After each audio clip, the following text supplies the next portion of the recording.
The year is 1848, but the story begins just a little bit earlier, in a time that seems both strangely familiar and impossibly distant.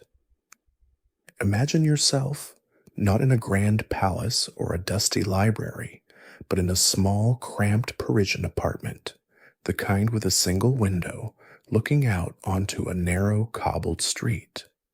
It is late at night, and the only sounds are the distant echo of a carriage and the soft hiss of a gas lamp on the corner.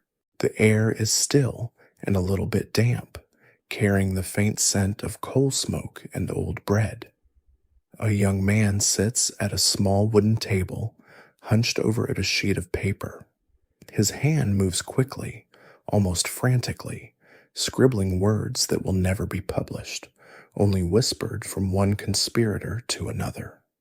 He is a student, but his mind is not on his lessons.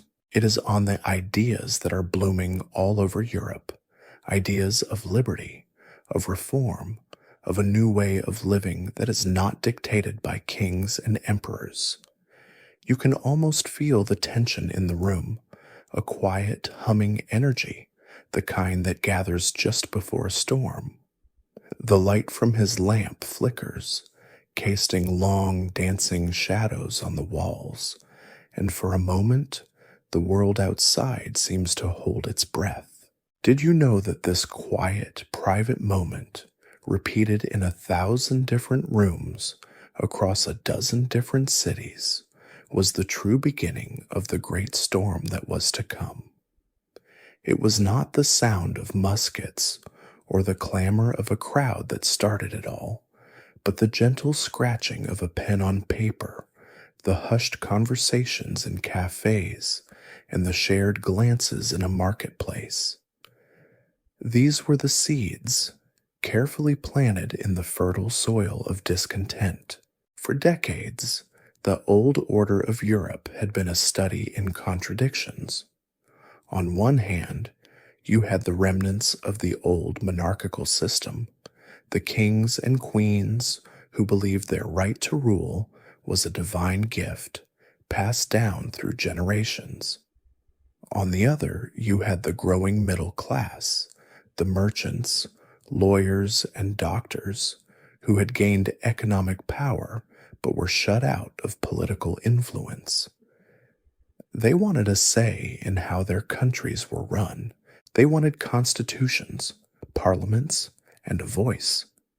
This was a classic case of an irresistible force meeting a very immovable object.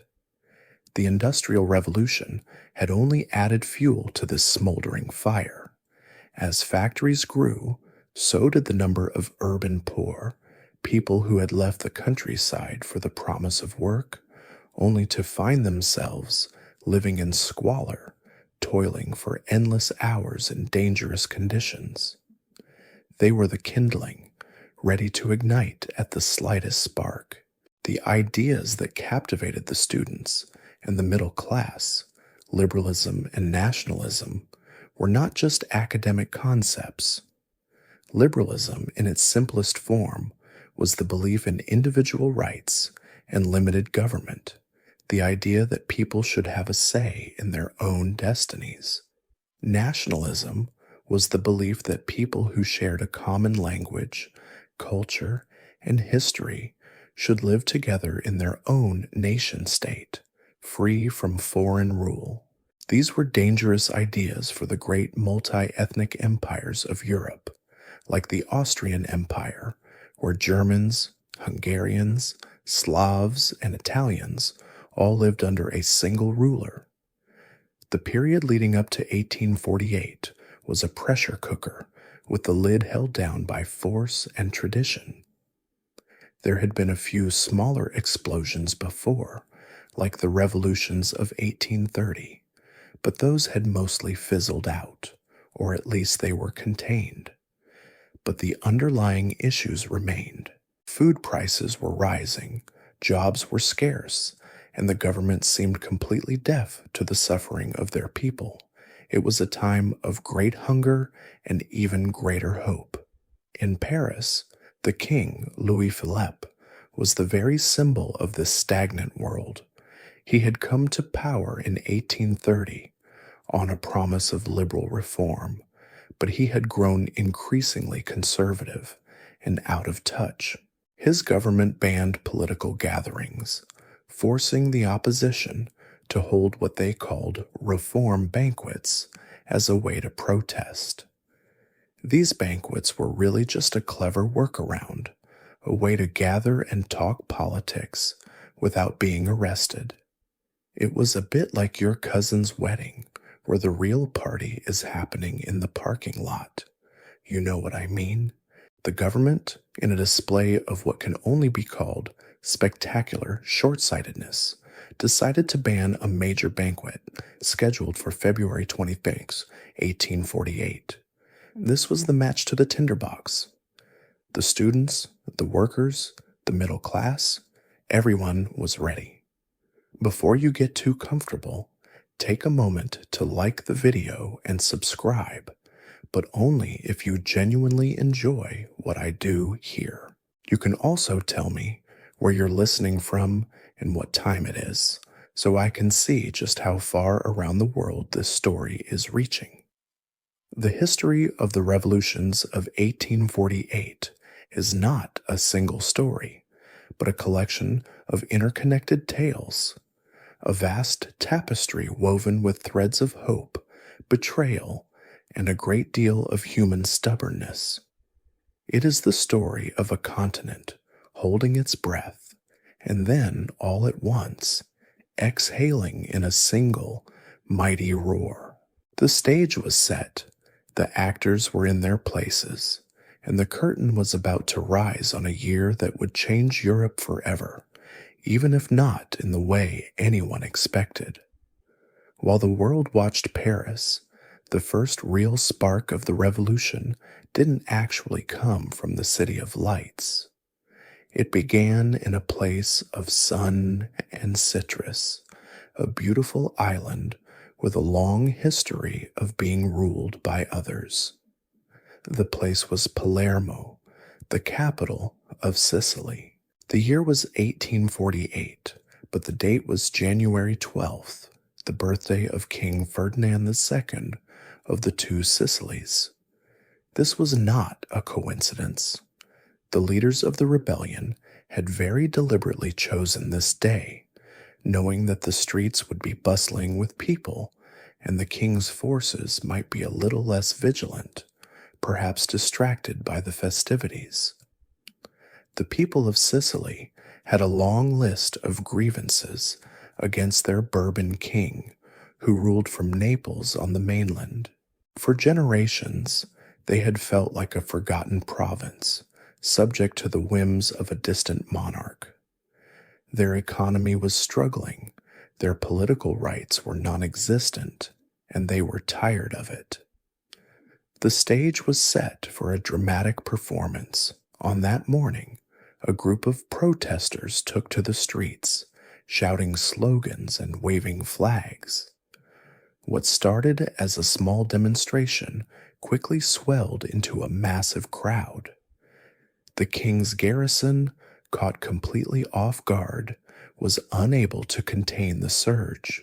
The people erected barricades, those makeshift walls of anything they could find, furniture, stones, overturned carts that had become the symbol of revolution. They armed themselves with whatever was at hand, old hunting rifles, kitchen knives, and the fiery conviction that they had a right to freedom.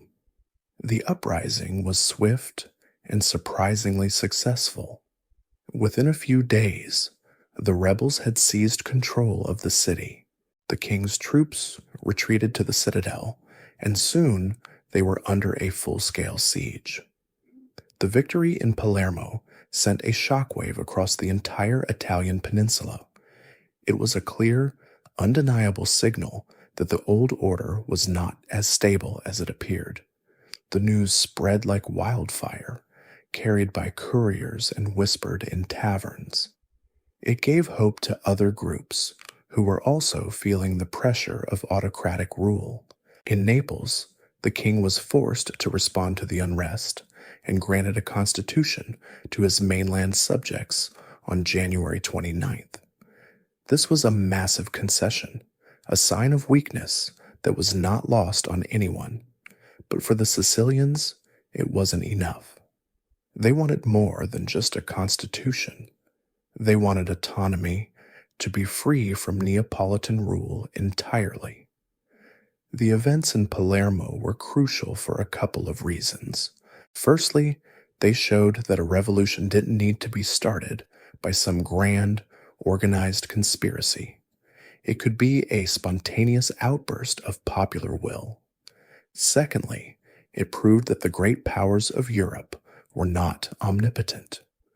The king of the two Sicilies, a member of the Bourbon dynasty, was a powerful ruler, and yet a simple protest had brought his government to its knees. This was a deeply inspiring thought for revolutionaries from Milan to Budapest. The Sicilians, by their actions, had unknowingly lit the fuse on a continent-wide powder keg. This small, seemingly local rebellion became the opening act for a much larger, more tragic play. Historians still argue whether the Sicilian uprising was a true precursor to the wider European revolutions, or merely a local protest that happened to coincide with a continent-wide mood. The debate centers on the motivations. Was it a purely nationalist movement, or was it driven more by social and economic grievances? The reality is probably a mix of both. The desire for local control and economic relief were intertwined with a growing sense of Sicilian identity, a feeling of being distinct from the rest of the kingdom. It was a complex and messy affair, as most human endeavors are. The success of the Sicilian revolt was a wake-up call to the rulers of Europe. They had been complacent, believing that the old system, built on the Congress of Vienna in 1815, was strong enough to withstand any challenge. But the world had changed. The forces of liberalism and nationalism, once confined to the shadows, were now out in the open, and they were gaining momentum. The news from Palermo had proven that the people had power, and they were not afraid to use it. The dominoes were now lined up, waiting for the final push, and that push was coming, not from the sun-drenched streets of Sicily, but from the gray, bustling boulevards of Paris. The whole world held its breath, wondering where the next shoe would drop. The news from Palermo was still making its way across Europe when the true earthquake hit. It was February, and the cold gray sky over Paris seemed to reflect the mood of its people. As we talked about, King Louis-Philippe had banned the reform banquet scheduled for February 22nd. This was a tactical blunder of epic proportions. The organizers, a coalition of liberals and Republicans, reluctantly called off the event, but the people of Paris, especially the students and workers, were not so easily persuaded. They took to the streets in protest, a wave of human discontent that spilled out from the narrow alleys and filled the grand boulevards. The initial protests were relatively peaceful. The crowd was massive and loud, but they weren't yet a violent mob. The government, however, panicked. They called in the National Guard, the citizen militia that was supposed to protect the government, but was often more sympathetic to the people. When the National Guard refused to fire on the protesters and instead joined them, the king's position became untenable. This was a classic oh dear moment for the monarchy.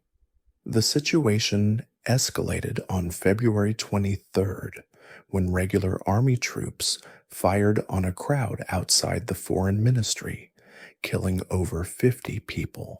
The sight of the dead, their bodies paraded through the streets on makeshift litters, turned the protest into a full-blown revolution.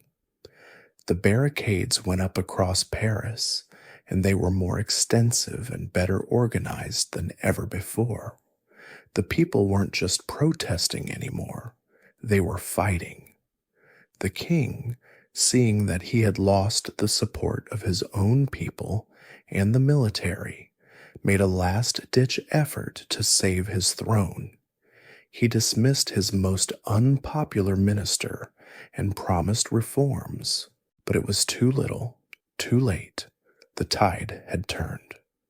On February 24th, Louis-Philippe, the citizen king, who had once seemed so in tune with his people, abdicated his throne and fled to England. It's a bit like a boss who tries to appease a furious workforce with a pizza party after they've already torched the break room. The gesture simply doesn't land.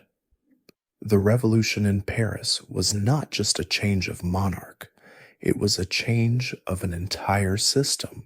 The revolutionaries, a mix of liberal reformers and more radical socialists, quickly proclaimed the Second French Republic. A provisional government was formed, and its first actions were a whirlwind of radical change.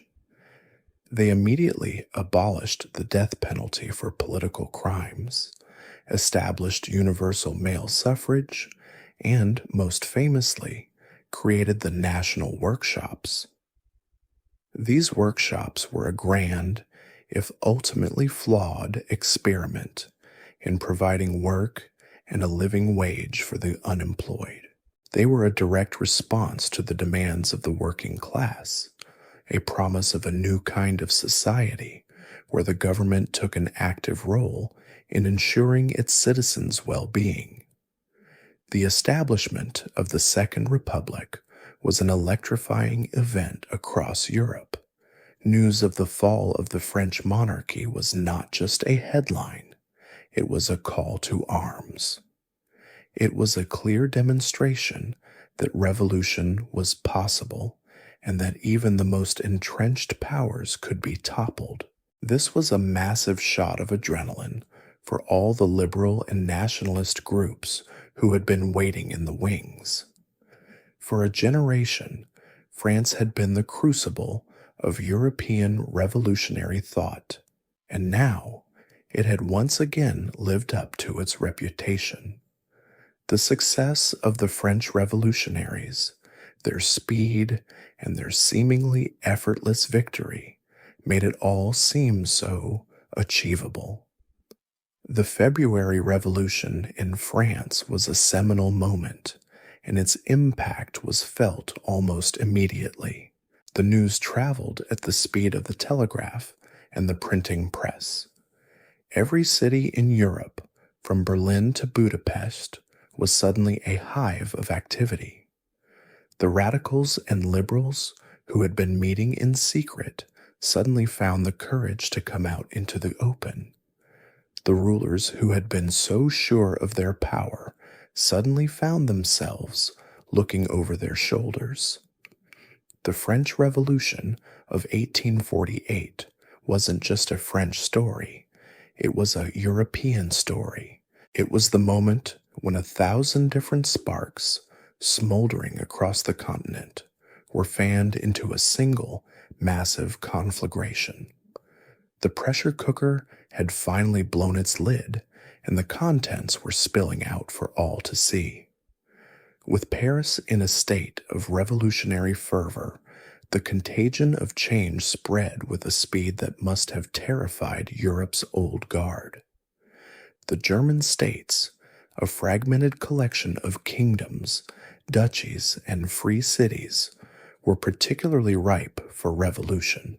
They were a patchwork of over 30 separate entities, all held together in a loose confederation, but with a growing sense of shared German identity. The French Revolution of 1848 acted like a starting gun. News arrived in Berlin on March 1st, and within a few weeks, The entire region was aflame. The uprisings in the German states were not a single coordinated event, but a series of individual revolts, each with its own local flavor. In Baden, a liberal state in southwestern Germany, protests began in late February. The Grand Duke quickly conceded to most of the protesters' demands, including a more liberal constitution and freedom of the press. In Bavaria, King Ludwig III, a man known for his eccentricities and his scandalous affair with the dancer Lola Montez, was forced to abdicate on March 20th, passing the throne to his more popular son. Across the various states, from Hesse to Hanover, the pattern was similar. Crowds took to the streets, demanded reform, and the rulers, fearing the fate of Louis-Philippe, quickly made concessions. The demands of the German revolutionaries were a mix of liberal and nationalist ideals. The liberals wanted things like freedom of the press, trial by jury, and parliamentary government. The nationalists, on the other hand, wanted something more profound, a unified German nation-state, free from the old, fragmented system. They dreamed of a Germany that was not just a collection of states, but a single powerful country with a shared destiny. These two forces, though often working together, would eventually come into conflict. The most dramatic events took place in the capital of Prussia, Berlin. On March 18th, a large crowd gathered outside the royal palace to petition King Frederick William IV. The king, a man who was deeply religious and believed in the divine right of monarchs, seemed willing to make some concessions. But a misunderstanding led to shots being fired by soldiers, and the peaceful protest turned into a bloody street battle. For 2 days, the citizens of Berlin fought against the army, building barricades and engaging in fierce combat. The king, seeing the brutality and fearing a total loss of control, ordered the troops to withdraw from the city. He rode through the streets, wearing the colors of the German revolutionaries, black, red, and gold, and promised a new constitution and a unified Germany. It was a stunning and humiliating defeat for the monarch. The Prussian Revolution was a turning point. It proved that even in one of Europe's most powerful and militaristic states, the people could rise up and force the hand of their ruler. King Frederick William IV, though he made a show of agreeing to the revolutionaries' demands, had no intention of giving up his power permanently. Historians still argue about his motivations, whether his concessions were a genuine, if brief, moment of panic or a cunning political maneuver to buy time and wait for the storm to pass.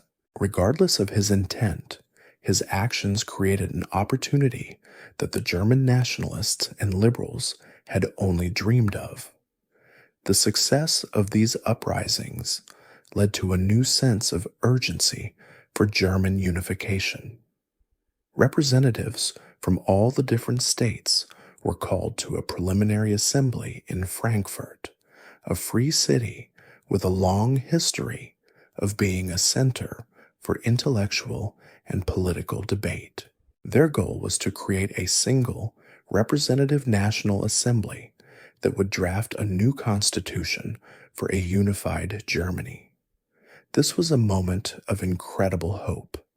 It seemed as though the dream of a united Germany, a dream that had been simmering for decades, was finally within reach. The power had, for a moment, shifted from the palaces and the old aristocratic families to the people, to the students, the professors, and the citizens who believed in a better future. But as we will see, that power was a fragile and fleeting thing. The German states had taken their first steps on the revolutionary path, but the road ahead was filled with unexpected turns and great peril. As the fire of revolution swept through the German states, its sparks flew eastward, landing on the heart of the vast and ancient Austrian Empire. The capital city, Vienna, was a beautiful, elegant place, a bastion of the old order, but beneath its polished surface, a great deal of discontent was simmering.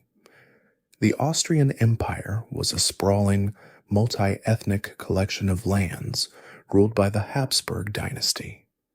At its core was a system of absolute monarchy, maintained and managed with an iron fist by one man, Prince Clemens von Metternich. For almost 40 years, Metternich had been the chief architect of European conservatism. He believed in stability, in the divine right of kings, and in the suppression of any ideas that might threaten the established order. To put it simply, he was the guy who told everyone to calm down and go back to bed. The news of the February Revolution in Paris hit Vienna like a thunderclap. The students, the liberal professors, and the middle class, who had long chafed under Metternich's strict censorship and police state, saw their opportunity. On March 13th, just a few weeks after Paris, a large crowd of students and workers gathered outside the Lower Austrian Diet building. Their demands were simple and powerful: a constitution, freedom of the press, and the resignation of Metternich. The crowd was initially peaceful, but as more people joined, the tension mounted. The government once again made the fatal mistake of calling in the troops. The soldiers, unaccustomed to such a large and determined crowd, fired a volley of shots, killing several people. This act of violence, far from dispersing the crowd, only made them more furious. Barricades went up across Vienna, and the city was plunged into chaos. The situation was spiraling out of control, and the Emperor Ferdinand the Fair, a man who was more interested in his rock collection than in ruling an empire, was completely at a loss. He and his court were pressured to make a decision. The ultimate and fateful call was made. Metternich had to go. The news of his resignation on March 13th sent a wave of relief and exhilaration across Vienna, and indeed, the entire empire. The man who had been the face of conservatism for decades was gone, and his departure was seen as the first step toward a new, liberal future.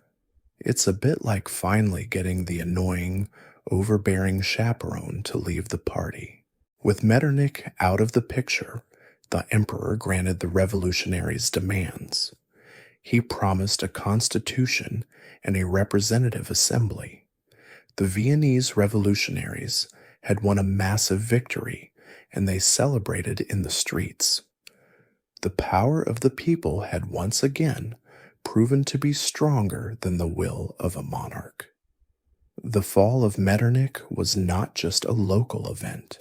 It was a huge, symbolic blow to the entire system of European conservatism. The man who had organized the Congress of Vienna and spent a lifetime trying to prevent a recurrence of the French Revolution had now been undone by the very forces he had worked so hard to contain. His exile was a clear sign that the old world was crumbling. But the Viennese Revolution, though successful in its initial aims, had also unleashed forces that the liberals had not fully accounted for. The Austrian Empire, as we mentioned, was not a single, cohesive nation. It was a multinational state. As soon as the central government in Vienna seemed to be weakening, the empire's various nationalities saw their chance for greater autonomy. From Budapest to Prague, the news of Metternich's fall was met with cheers and a renewed sense of purpose. The Hungarians, the Czechs, the Italians in Lombardy and Venetia, and the Poles all began to press for their own national rights.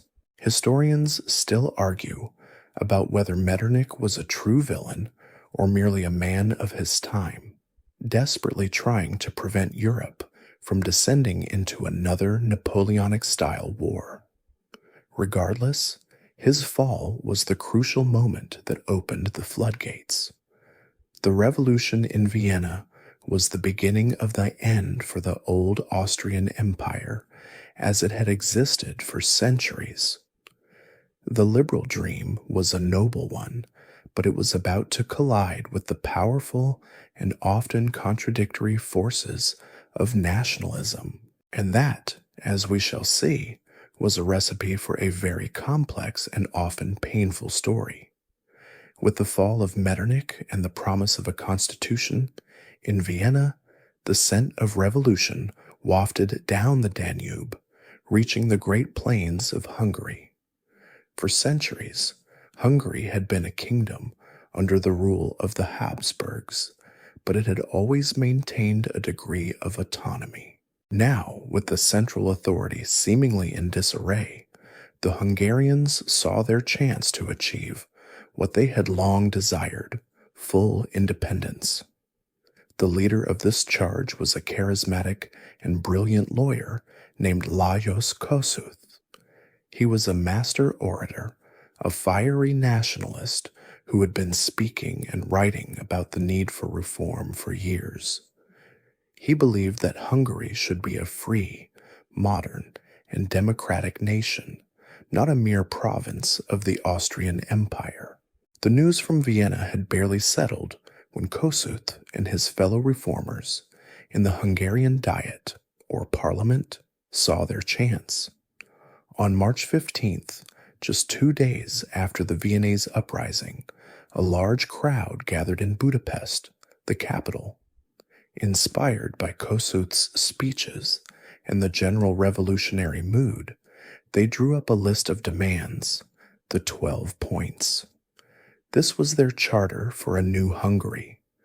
The list was a comprehensive blueprint for reform. It called for things like a free press, the abolition of serfdom, an independent Hungarian government, and an end to censorship. It was a clear and unequivocal challenge to Habsburg rule. The Austrian government, still reeling from the events in Vienna, was in no position to resist. The Hungarian demands were presented to the emperor in Vienna, and he, in a moment of utter weakness and desperation, granted them. This was a stunning victory. The Hungarians had achieved their goals without firing a single shot. The Habsburgs had, in effect, recognized a separate Hungarian government and given them control over their own army and finances.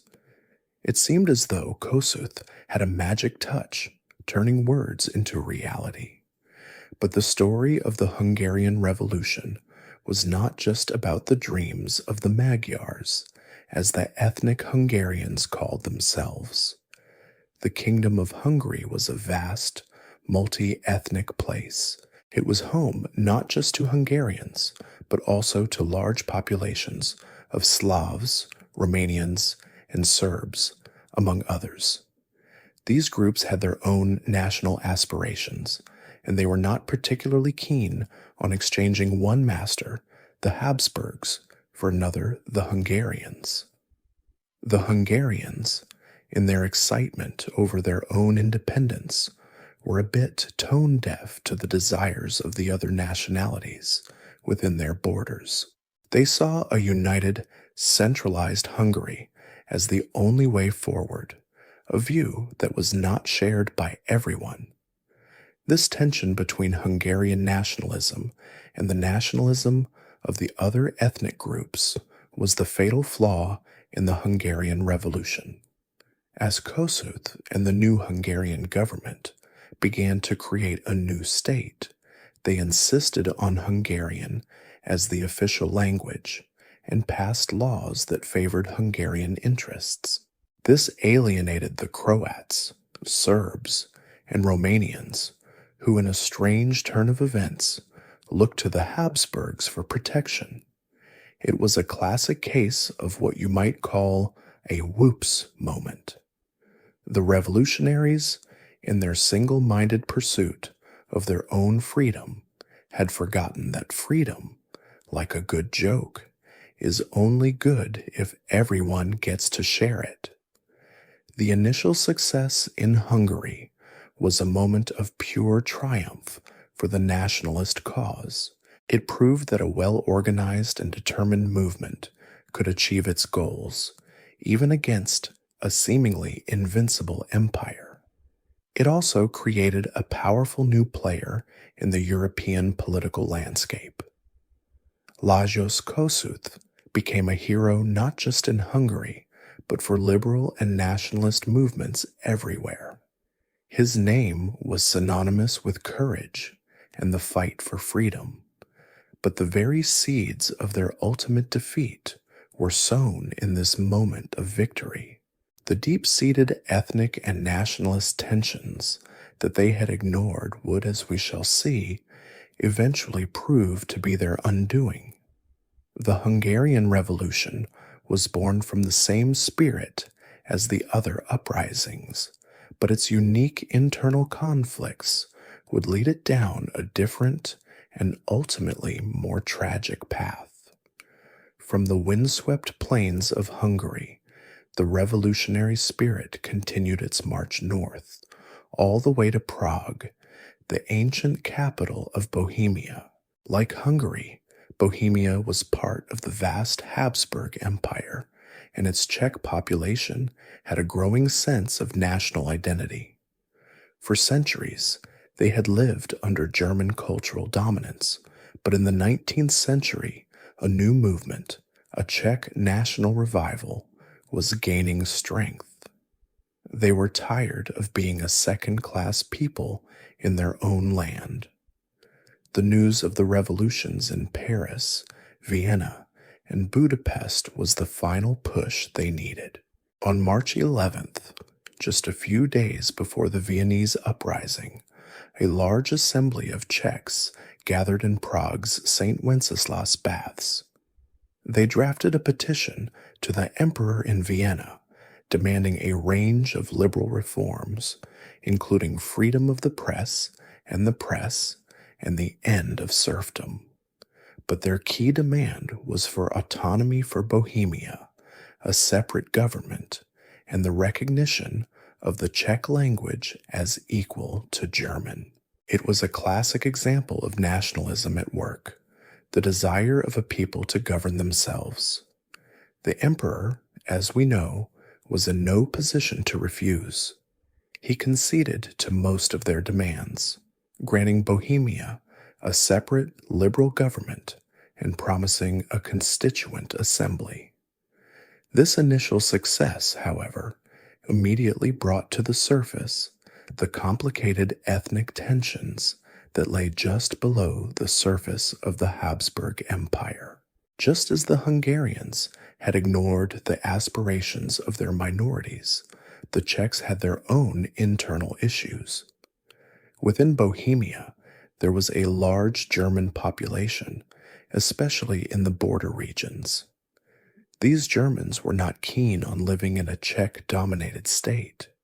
They preferred to remain tied to Vienna, or even more, to be part of a future unified Germany. The Czechs had hoped to solve this problem by uniting all the Slavs of the empire under a single banner. This led to one of the most remarkable events of the Revolution, the Pan-Slavic Congress.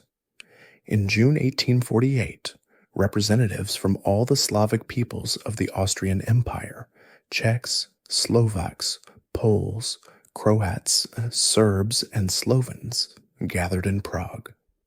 Their goal was to discuss the future of the Slavic peoples and to find a way to unify their efforts against German and Hungarian dominance.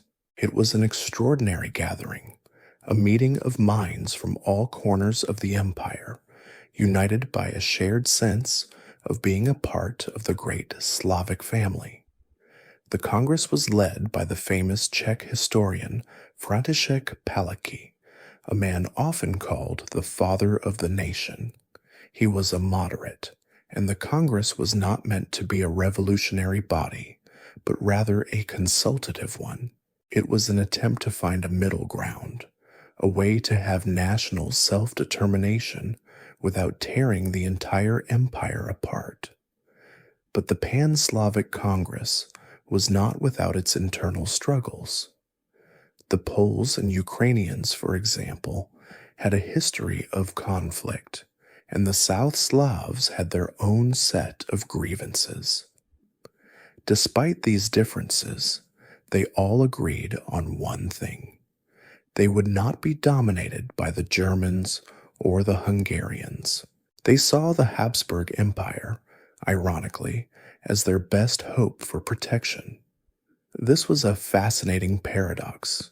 The very empire that had suppressed their national aspirations for so long was now seen as a potential ally against other, more immediate threats. It was a bit like two rivals deciding to team up to fight a bigger, more annoying rival. Historians still argue about what the Pan-Slavic Congress might have accomplished had it not been interrupted. Its goals were complex, and its internal divisions were deep, but it represented a new kind of political thought in Europe, one that was based not on geography or traditional dynasties, but on a shared sense of ethnic and linguistic identity. It was a blueprint for a future that never was. The events in Prague were a powerful example of how the revolutionary spirit, once unleashed, could transform itself from a simple demand for liberal reform into a complex and often contradictory struggle for national identity. As we will see, the fragile experiment in Prague was about to be put to a brutal and decisive end. As the Austrian Empire teetered on the brink, another front opened to the south on the Italian peninsula. Like the German states, Italy was not a single country, but a fragmented collection of kingdoms, duchies, and territories, many of which were under the thumb of the Habsburgs. The spirit of Italian nationalism, or the Risorgimento, was a powerful but often divided force. News of the revolutions in Palermo, Paris, and Vienna was exactly the push they needed. The year 1848 began with a wave of anti-Habsburg and liberal uprisings across the peninsula. In Milan, the financial and industrial heart of Austrian-controlled Lombardy-Venetia, the people had grown tired of foreign rule. They saw themselves as Italian and were forced to pay taxes to a distant emperor in Vienna. The revolution here began in mid-March, just a few days after Metternich's fall. The first act of defiance was a simple, yet symbolic one. The people of Milan refused to smoke cigars. The Austrian government, too, had a monopoly on tobacco, and this tobacco strike was a way to deny them revenue. It was a clever, passive act of rebellion, but it soon escalated. On March the 18th, the Milanese took to the streets. This was not a simple protest. It was a full-scale uprising. For 5 days, known as the Cinque Giornate, or 5 Days of Milan, the people fought street by street, barricade by barricade, against the formidable Austrian garrison led by Field Marshal Joseph Radetzky.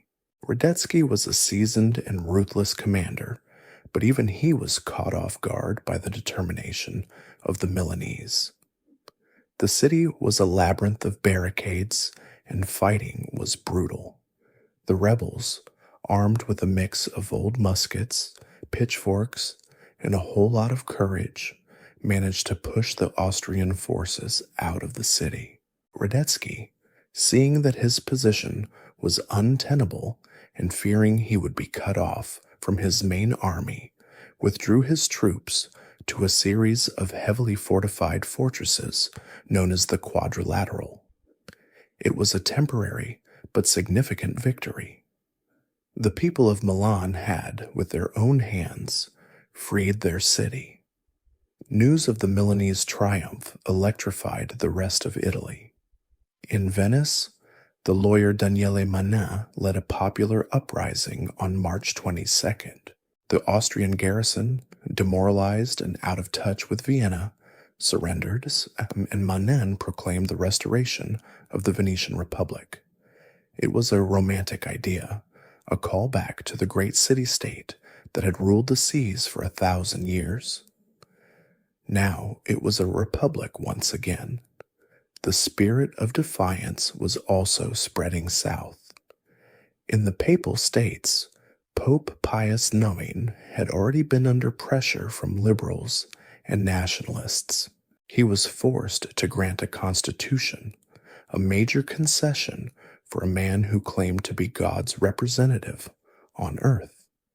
It was a moment of great hope, as if even the heavens were on the side of the revolutionaries. The success of these uprisings brought a new player onto the field, King Charles Albert of Piedmont, Sardinia. He was a man of conflicting emotions, a devout Catholic who was also a closet liberal and a nationalist. Seeing an opportunity to expand his kingdom and become the leader of a unified Italy, he declared war on Austria on March 23rd. The Piedmontese army, along with volunteers from all over Italy, marched to aid the rebels in Lombardy and Venetia. The First Italian War of Independence had begun. It was a moment of great promise, a chance to finally unite Italy and expel the foreign powers that had long dominated the peninsula. However, the Italian revolutionary movement was far from united. There were deep ideological divisions. Charles Albert wanted a unified Italy under his monarchical rule. The Republicans, like Giuseppe Mazzini, wanted a democratic Italian republic. The Pope was in a deeply uncomfortable position, torn between his temporal power as a ruler and his spiritual role as the head of the Catholic Church. This lack of a single, unifying vision, coupled with the eventual response of the now recovering Austrian military, would, as we shall see, ultimately prove to be the undoing of the Italian Revolution. For now, however, the mood was one of pure, unadulterated hope. The long-held dream of an independent Italy seemed, for the first time, to be within their grasp. While the revolutionary fire raged in the streets of Europe, the German states were attempting something unique and ambitious, a revolution by committee. As the old order in the various German states crumbled, a group of liberals, professors, and intellectuals gathered in the city of Frankfurt. Their goal was to create a new, unified Germany, not through street fighting and barricades, but through debate and the force of law. On May 18, 1848, the Frankfurt Parliament, also known as the Frankfurt National Assembly, convened for the first time in the beautiful and historic St. Paul's Church. The Parliament was a remarkable collection of men representing every one of the 39 German states. It was a who's who of the educated middle class, lawyers, academics, and civil servants. This was not a gathering of fiery revolutionaries from the street, but of sober, well-intentioned reformers. Their mission was immense and complex: to draft a constitution for a new unified Germany. They had to decide everything from the form of government to the rights of citizens, and most crucially, what a new Germany would actually look like. The debates within the parliament were long, detailed, and often painfully slow. For months, the delegates debated every single clause of the new constitution. They were divided on almost every issue. The most significant and persistent question was what to do about Austria. This was the central problem, a great, hairy monster of a question that the parliament simply could not solve. There were two main proposals, the Greater German solution, Großdeutsche Lösung, and the Lesser German solution, Kleindeutsche Lösung. The Greater German solution proposed including the German-speaking parts of the Austrian Empire in the new unified Germany. This was a popular idea, as it would create a massive, powerful state with all the German people united under one banner. However, it came with a huge problem, the Austrian Empire itself. The Habsburgs were not about to give up their most valuable lands, and they certainly were not going to join a German state where their power would be greatly diminished. The Lesser German solution, on the other hand, proposed creating a Germany that excluded Austria and would be dominated by Prussia, the second largest and most powerful German state. This was a more pragmatic approach, as it was more likely to be accepted by the great powers. The debates were a fascinating mix of high-minded ideals and cold, hard reality. The delegates were excellent at drafting a beautiful and progressive constitution, but they were not so good at wielding political power. They had no army of their own, no real power to enforce their will on the various princes and kings who still ruled the German states. They were a bit like a team of architects who design a fantastic skyscraper but have no construction crew to build it. They had ideas, but they lacked teeth. This would prove to be their ultimate downfall.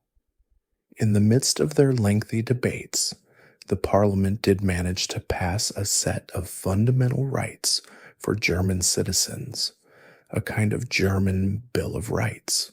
These rights, including freedom of the press, assembly, and religion, were incredibly progressive for their time and would influence future constitutions.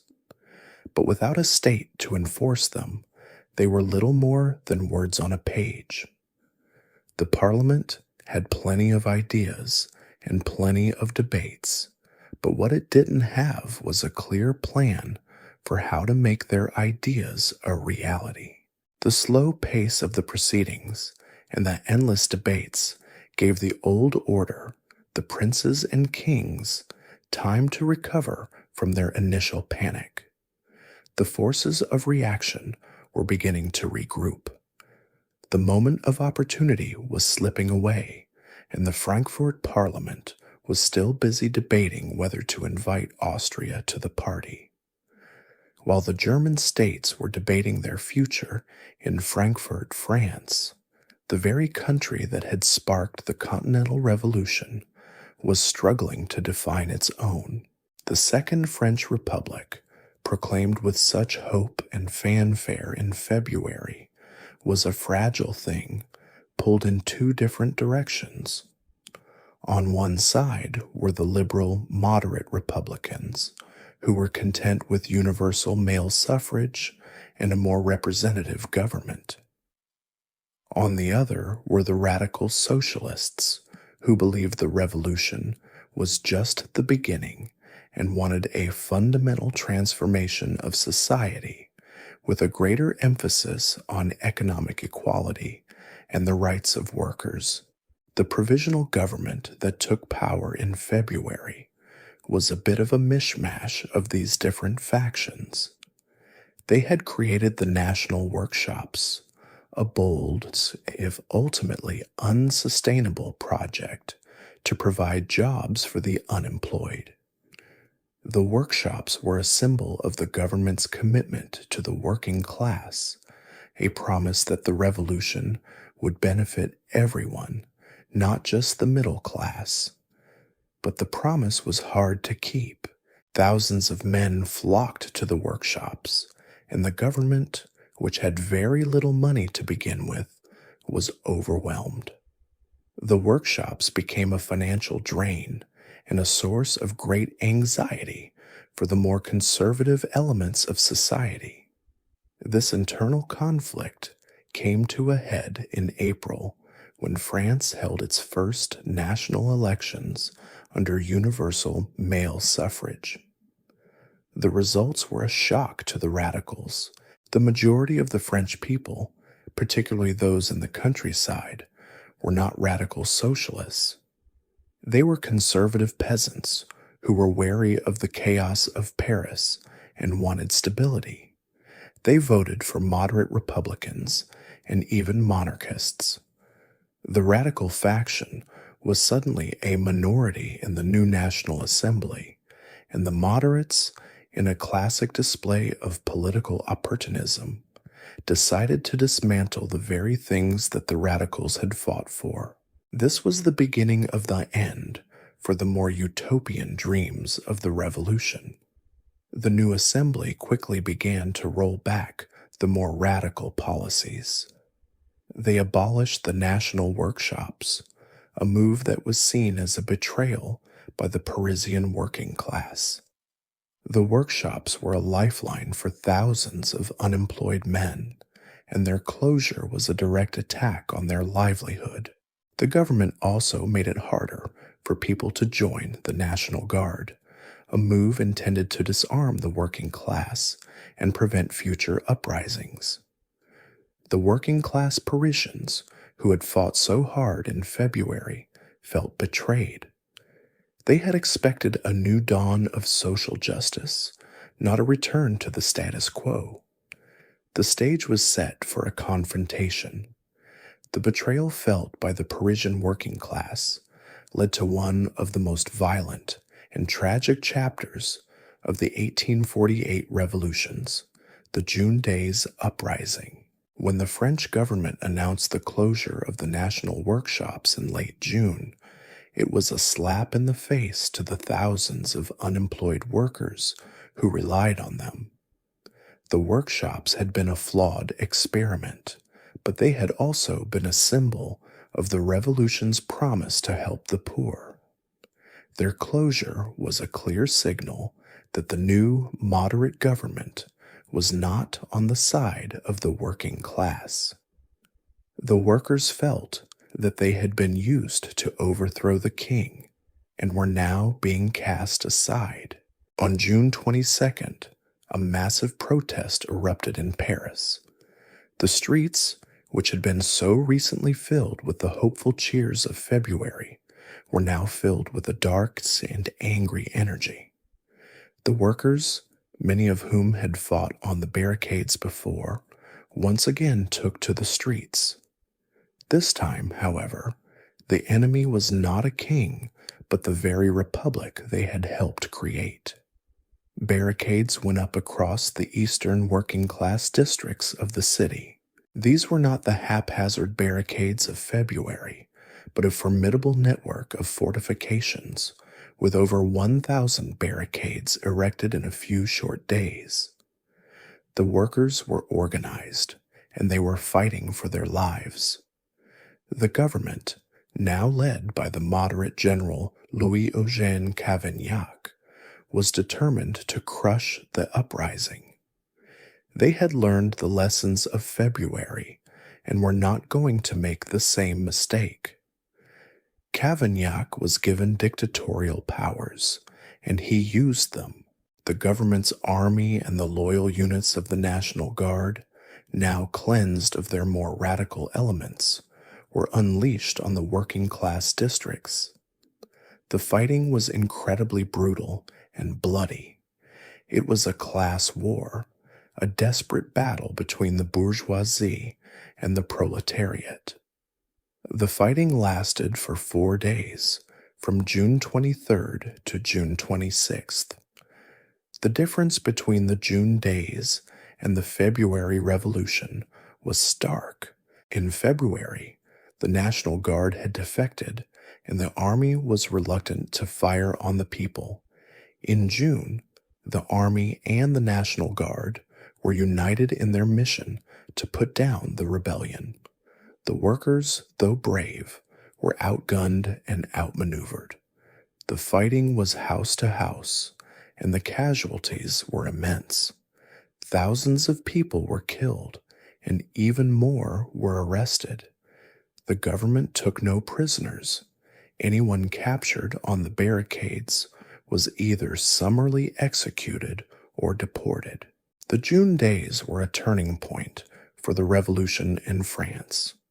The hope and unity of February were shattered, replaced by a deep and abiding class division. The image of the Republic was forever tainted by the blood on the streets of Paris. The suppression of the June days uprising had a profound effect on the rest of Europe.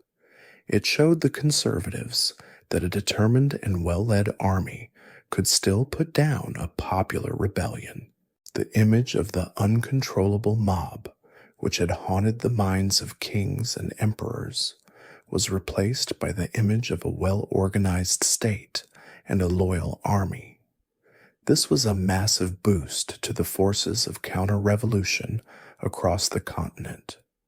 It also created a deep sense of despair among the radicals and socialists who had looked to France for inspiration. The revolution had, it seemed, turned on its own people. The dream of a social republic was dead, replaced by a much more conservative reality.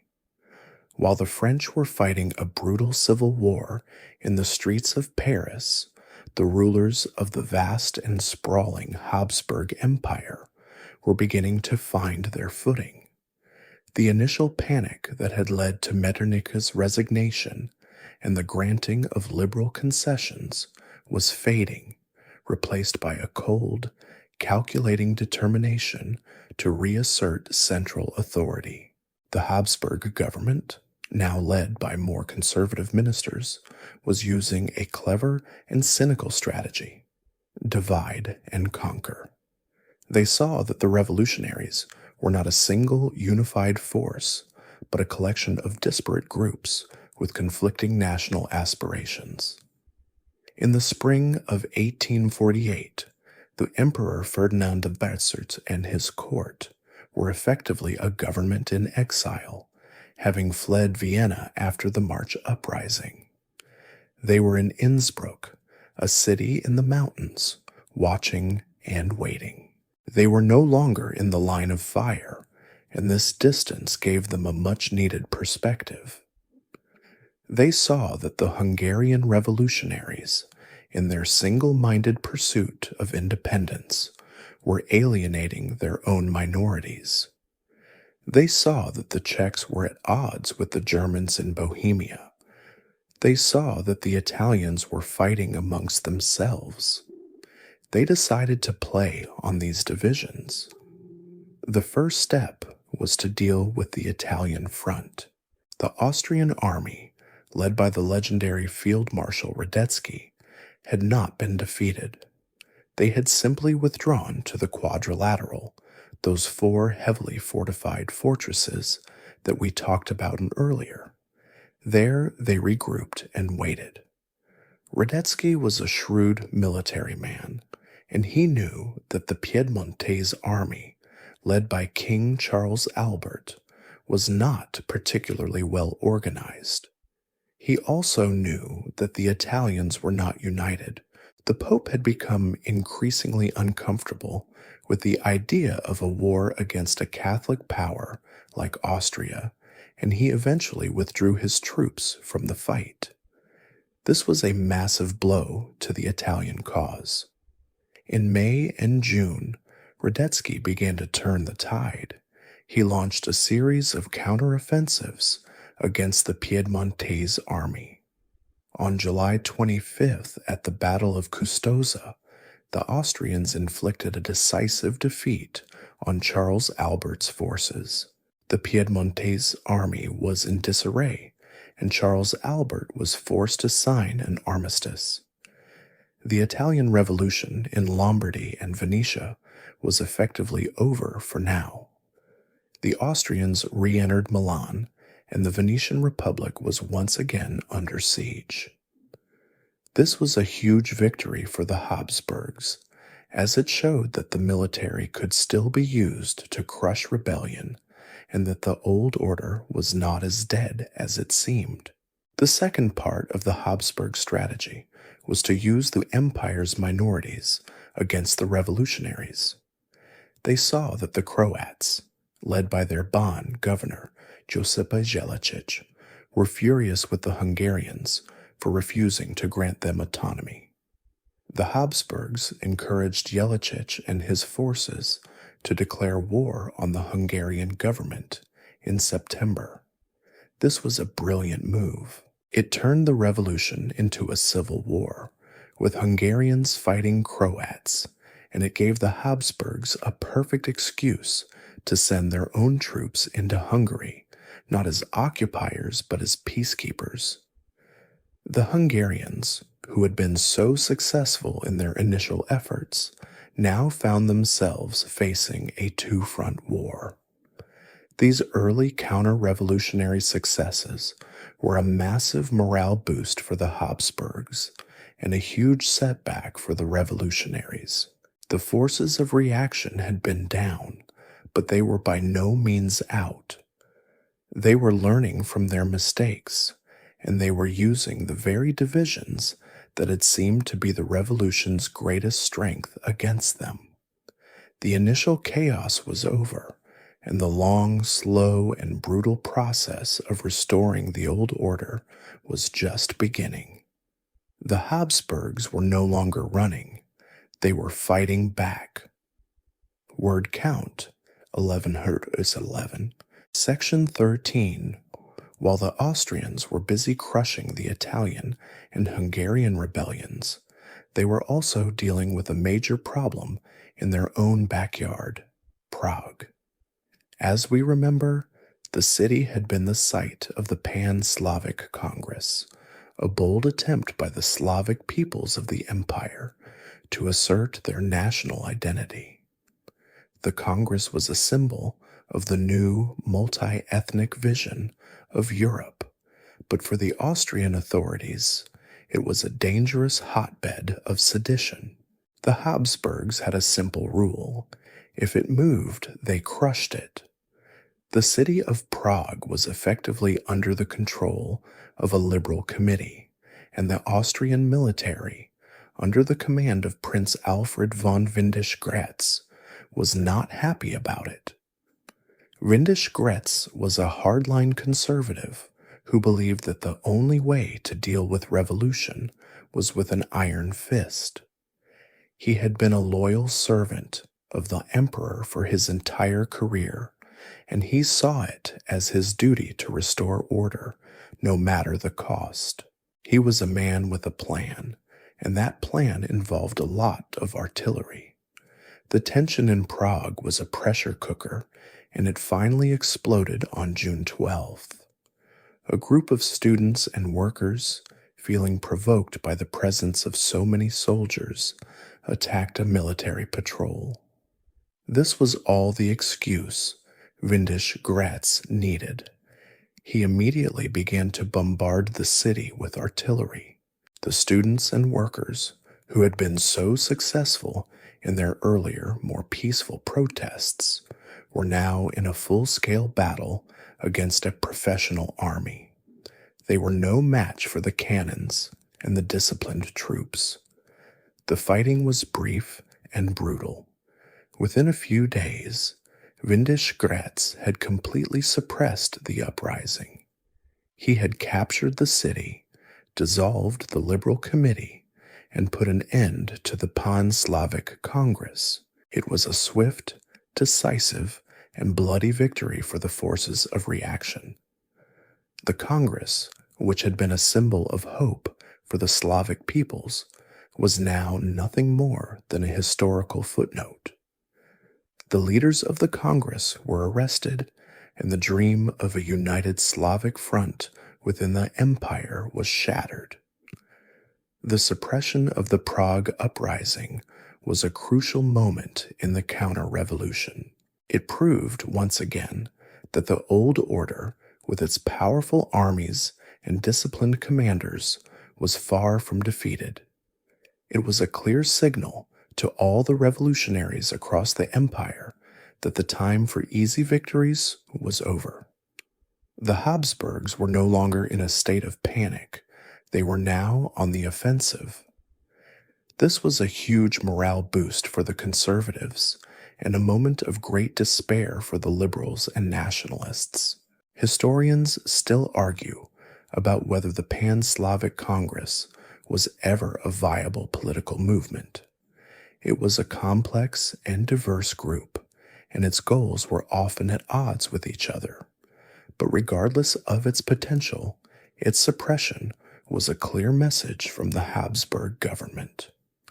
They would not tolerate any form of national autonomy, whether it was for Hungarians, Czechs, or anyone else.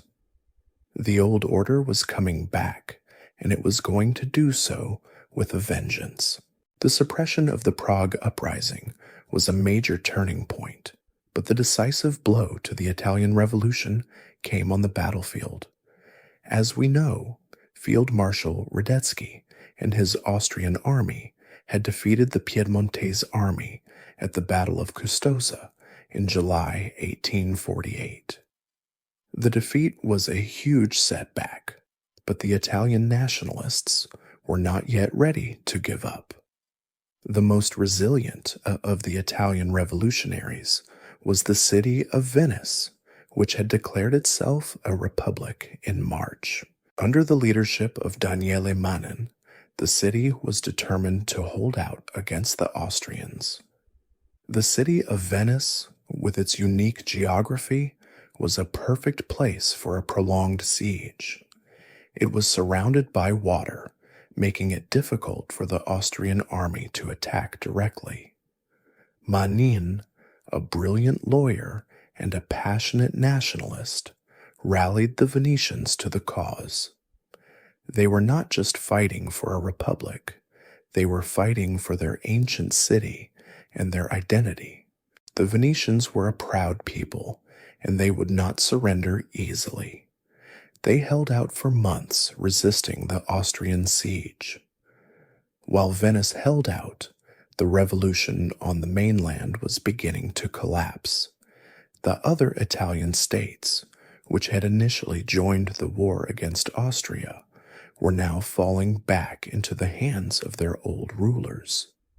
In Rome, the people had revolted, and with the help of the charismatic revolutionary Giuseppe Garibaldi, had declared a Roman Republic in February 1849. Pope Pius IX, who had been forced to flee the city, was now a refugee. This was a radical and deeply symbolic act, the creation of a republic in the very heart of the Catholic world. But the Roman Republic was short-lived. The Pope, seeing that he had no hope of restoring his power on his own, appealed to the Catholic powers of Europe for help. The French, now under the more conservative leadership of Louis Napoleon Bonaparte, answered the call. Louis Napoleon saw an opportunity to gain the support of French Catholics and to reassert French influence in Italy. He sent a large army to Rome, ostensibly to protect the Pope, but in reality to crush the Republic. The Roman Republic, defended by Garibaldi and his small but dedicated army, fought bravely but was no match for the professional French troops. The city fell in July 1849, and the Pope was restored to his throne. The fall of Rome was a major blow to the Italian Revolution. It showed that even if the revolutionaries could win against their local rulers, they could not stand up to the combined forces of the great European powers. With Rome gone, the other revolutionary states soon followed.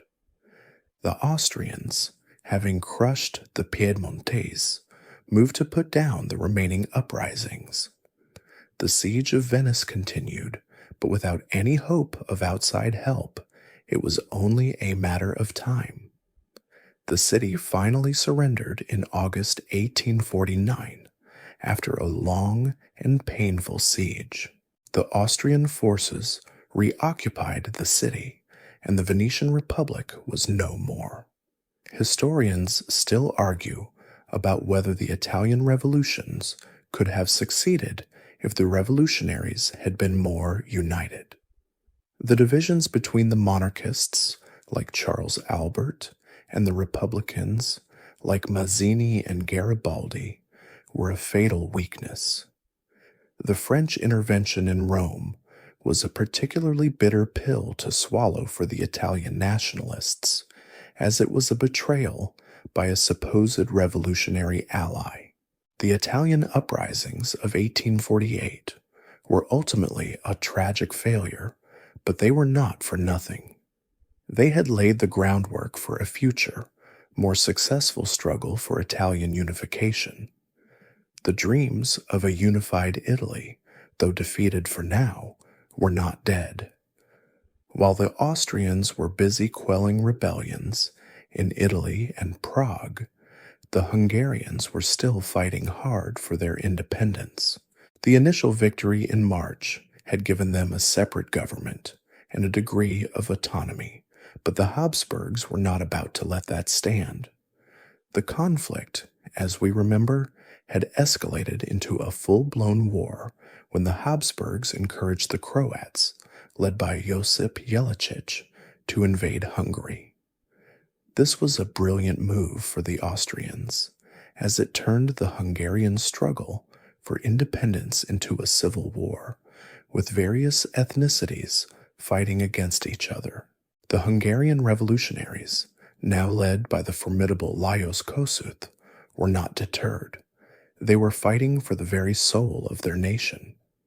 In September 1848, the Hungarian Diet, or Parliament, created a Committee of National Defense and made Kossuth its de facto leader. Kossuth was an extraordinary figure, a man of incredible passion and rhetorical power. He was able to rally the Hungarian people to the cause, creating a new national army from scratch. It was a classic underdog story, with the Hungarians fighting a seemingly hopeless war against a powerful empire. The initial fighting was a mix of victories and defeats for both sides. The Hungarians, with their newly created army, fought with great bravery and determination. They managed to push back the invading Croats and even inflict some defeats on the Austrian forces. The most decisive victory came in April 1849, when the Hungarian army, under the command of General Artur Gergely, launched a series of brilliant campaigns that pushed the Austrians all the way back to Vienna. The Hungarians were on a roll, and their success was a huge shock to the rest of Europe. This success gave Kossuth the confidence to make a truly radical move. On April 14, 1849, he and the Hungarian Parliament declared Hungary's full independence from the Habsburgs and deposed the dynasty. This was no longer a fight for autonomy. It was a fight for a free and sovereign nation. The Declaration of Independence was a powerful and inspiring moment for nationalists everywhere. It was a clear statement that the Hungarians would not be ruled by a foreign power. It was a bit like a defiant teenager declaring they're moving out and starting their own family. However, this bold move came with a huge cost. It was a direct challenge to the great powers of Europe, who had, since the end of the Napoleonic Wars, been committed to maintaining the existing political order. The Habsburgs, who were already reeling from the setbacks, were not about to let this stand, but they knew they could not defeat the Hungarians on their own. They needed help, and they knew exactly who to ask. The war in Hungary was becoming a major problem for the entire region. The Hungarians were a powerful and well-organized force, and their success was giving hope to other revolutionaries who were still fighting for their own cause. The Habsburgs knew that if they lost Hungary, their entire empire would begin to unravel. They needed to find a way to end the war quickly and decisively, and they knew that the only way to do that was to call in a bigger player. This was a classic case of a small dispute escalating into a major international crisis, and the next step would involve a country that was not even a part of the Habsburg Empire. The Hungarians had won the battle, but as we shall see, they were about to lose the war. The Hungarian Declarations of Independence was a defiant act, but it was also a reckless one. It was a direct challenge to the established order of Europe, and the great powers were not about to let a new, radical state emerge in the heart of the continent. The Habsburgs, as we just learned, were in a very difficult position. They had lost control of their capital, their army was struggling to defeat the Hungarians, and their empire was on the verge of collapse. They knew they needed help, and they knew that the only person who could give it to them was their old ally, Tsar Nicholas I of Russia. Nicholas III was a staunch conservative and a man who believed in the absolute power of monarchs. He saw the revolutions of 1848 as a dangerous disease, a contagion that needed to be stopped before it spread to his own vast empire. He had a deep personal animosity towards revolutionaries and believed it was his duty to help his fellow monarch, the Austrian emperor, restore order. The Hungarian Revolution, with its liberal and nationalist ideals, was a direct threat to everything he stood for. He famously declared that the rebellions in Europe were a universal conspiracy of the enemies of God. In May 1849, the Austrian Emperor Franz Joseph I, who had just come to the throne, formally asked Tsar Nicholas I for military assistance. Nicholas I, with a great sense of self-righteousness, agreed. He saw it as a moral and religious duty to help his cousin defeat the forces of chaos. The decision was not a difficult one for him.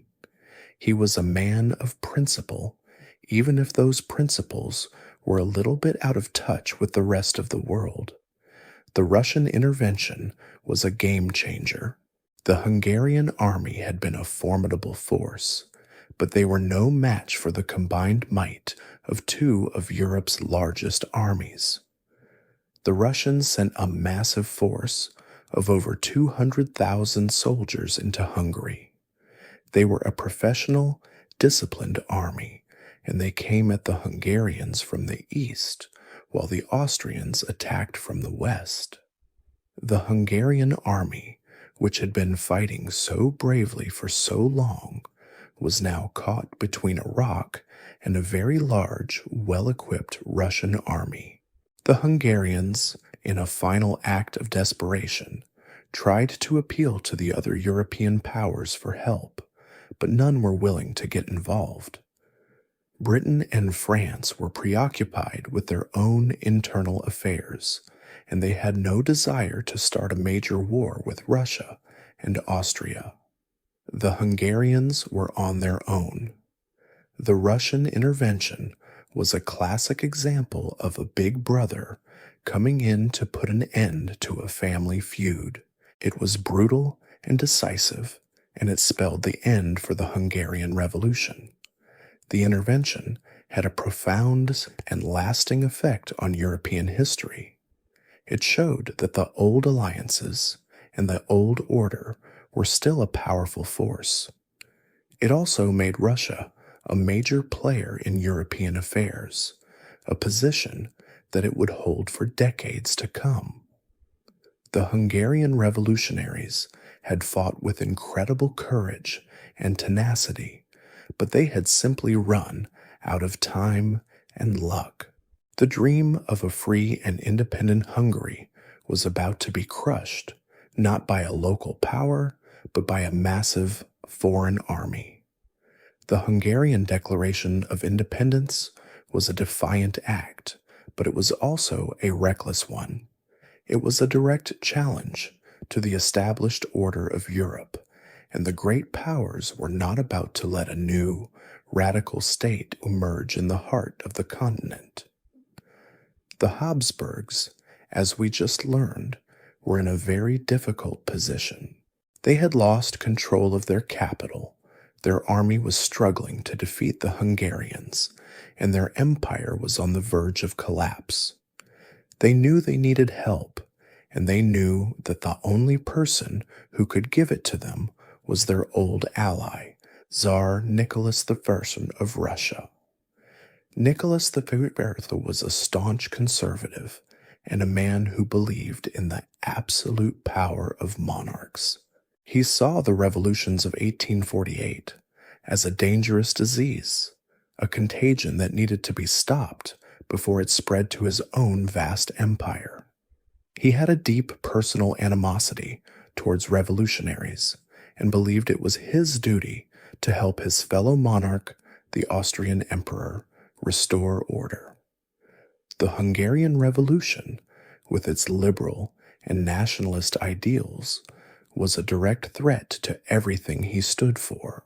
He famously declared that the rebellions in Europe were a universal conspiracy of the enemies of God. In May 1849, the Austrian Emperor Franz Joseph I, who had just come to the throne, formally asked Tsar Nicholas I for military assistance. Nicholas I, with a great sense of self-righteousness, agreed. He saw it as a moral and religious duty to help his cousin defeat the forces of chaos. The decision was not a difficult one for him. He was a man of principle, even if those principles were a little bit out of touch with the rest of the world. The Russian intervention was a game changer. The Hungarian army had been a formidable force, but they were no match for the combined might of two of Europe's largest armies. The Russians sent a massive force of over 200,000 soldiers into Hungary. They were a professional, disciplined army, and they came at the Hungarians from the east, while the Austrians attacked from the west. The Hungarian army, which had been fighting so bravely for so long, was now caught between a rock and a very large, well-equipped Russian army. The Hungarians, in a final act of desperation, tried to appeal to the other European powers for help, but none were willing to get involved. Britain and France were preoccupied with their own internal affairs, and they had no desire to start a major war with Russia and Austria. The Hungarians were on their own. The Russian intervention was a classic example of a big brother coming in to put an end to a family feud. It was brutal and decisive, and it spelled the end for the Hungarian Revolution. The intervention had a profound and lasting effect on European history. It showed that the old alliances and the old order were still a powerful force. It also made Russia a major player in European affairs, a position that it would hold for decades to come.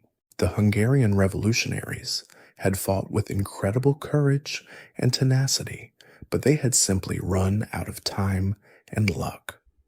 The dream of a free and independent Hungary was about to be crushed, not by a local power, but by a massive foreign army. With the Russian army now on the side of the Austrians, the fate of the Hungarian Revolution was sealed. The Hungarian army, which had fought so bravely and had won so many victories, was now completely outmatched. They were facing not just one powerful army, but two, and the combined forces were simply too much for them. The final, brutal act of the Hungarian War of Independence was about to begin. The end came swiftly. The Russian and Austrian armies, with their combined numbers and superior firepower, began to systematically close in on the Hungarian forces. The Hungarians, despite their incredible courage, were being squeezed from all sides. On August 13th of 1849, the main Hungarian army, under the command of General Artur Gergely, surrendered to the Russian forces at Lajos. It was a tragic and heartbreaking end to a heroic struggle. Gergely made the decision to surrender to the Russians rather than the Austrians, a final act of defiance that showed his contempt for the Habsburgs. The surrender was the effective end of the Hungarian War of Independence, and the rest of the Hungarian forces soon followed suit. The aftermath was a period of brutal repression. The Austrians, now with their power fully restored and with the support of Russia, were not in a forgiving mood. The new emperor, Franz Joseph I, was a young man who was determined to show that he was in full control. The Austrians executed dozens of the Hungarian leaders, including 13 generals, who are now remembered as the martyrs of Arad. Lajos Kossuth, the heart and soul of the revolution, managed to escape to the Ottoman Empire and lived the rest of his life in exile, a constant thorn in the side of the Habsburgs. The executions were a clear message to anyone who dared to challenge the power of the empire. The defeat of the Hungarian Revolution was a huge victory for the forces of conservatism in Europe. It showed that the old powers, if they worked together, could still crush any rebellion. It also gave the Austrian Empire a new lease on life. The Habsburgs, who had been on the verge of collapse just a year earlier, were now stronger than ever. They had reasserted their control over their sprawling empire and had proven to the world that they were not to be trifled with.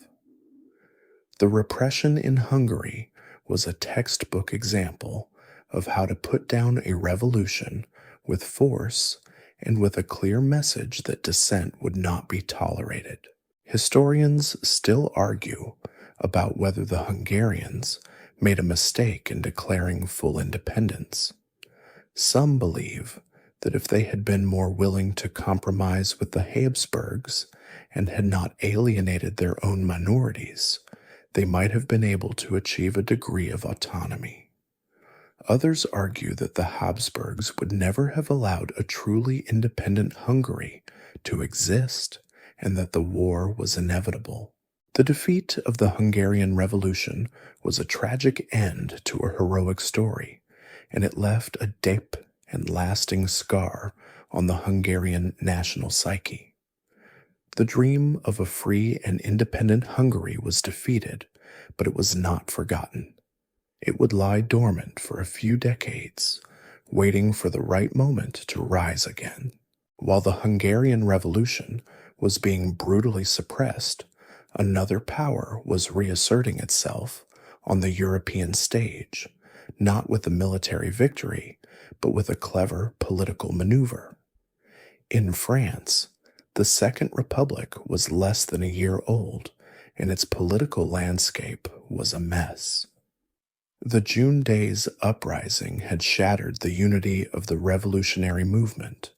and the country was deeply divided between the socialists, the moderate republicans, and the monarchists.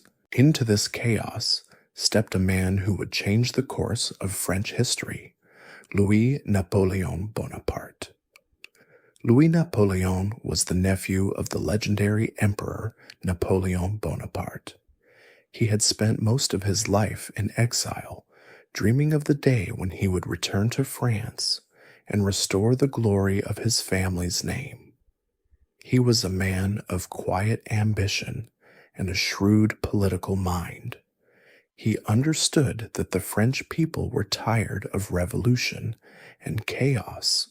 They wanted stability, order, and a return to the glory days of the past. He ran for president in the December 1848 election, and he was the perfect candidate for the moment.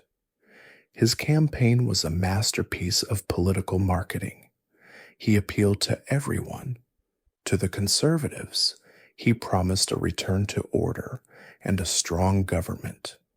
To the liberals, he promised to uphold the principles of the Republic. To the working class, he promised to restore the social programs that had been lost. He was a man who was all things to all people. His most powerful weapon, however, was his name.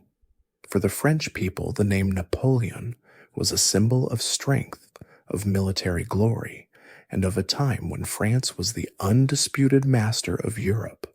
He was not just a politician, he was a legend, and he was running on a platform of nostalgia and hope.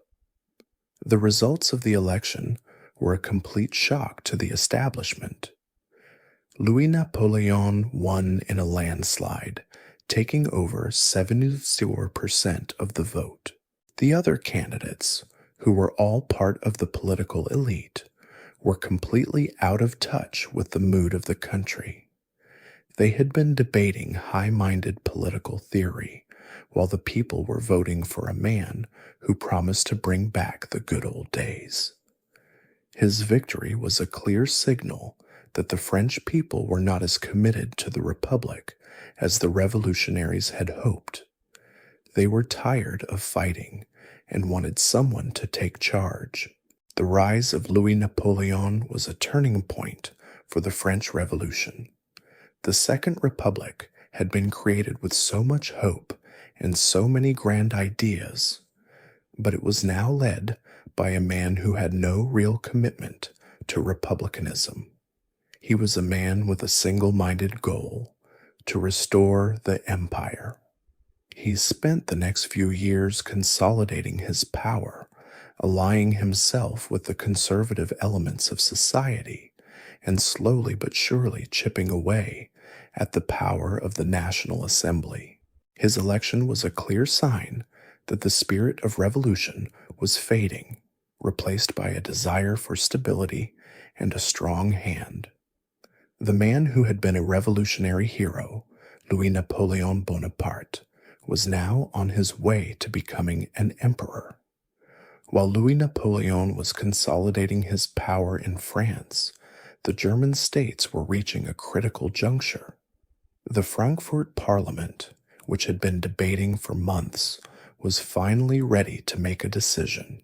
They had completed their draft of a new constitution for a unified Germany, a document that was a model of liberal and democratic principles. They had settled on the Lesser German solution, which meant that the new Germany would exclude Austria and would be led by Prussia.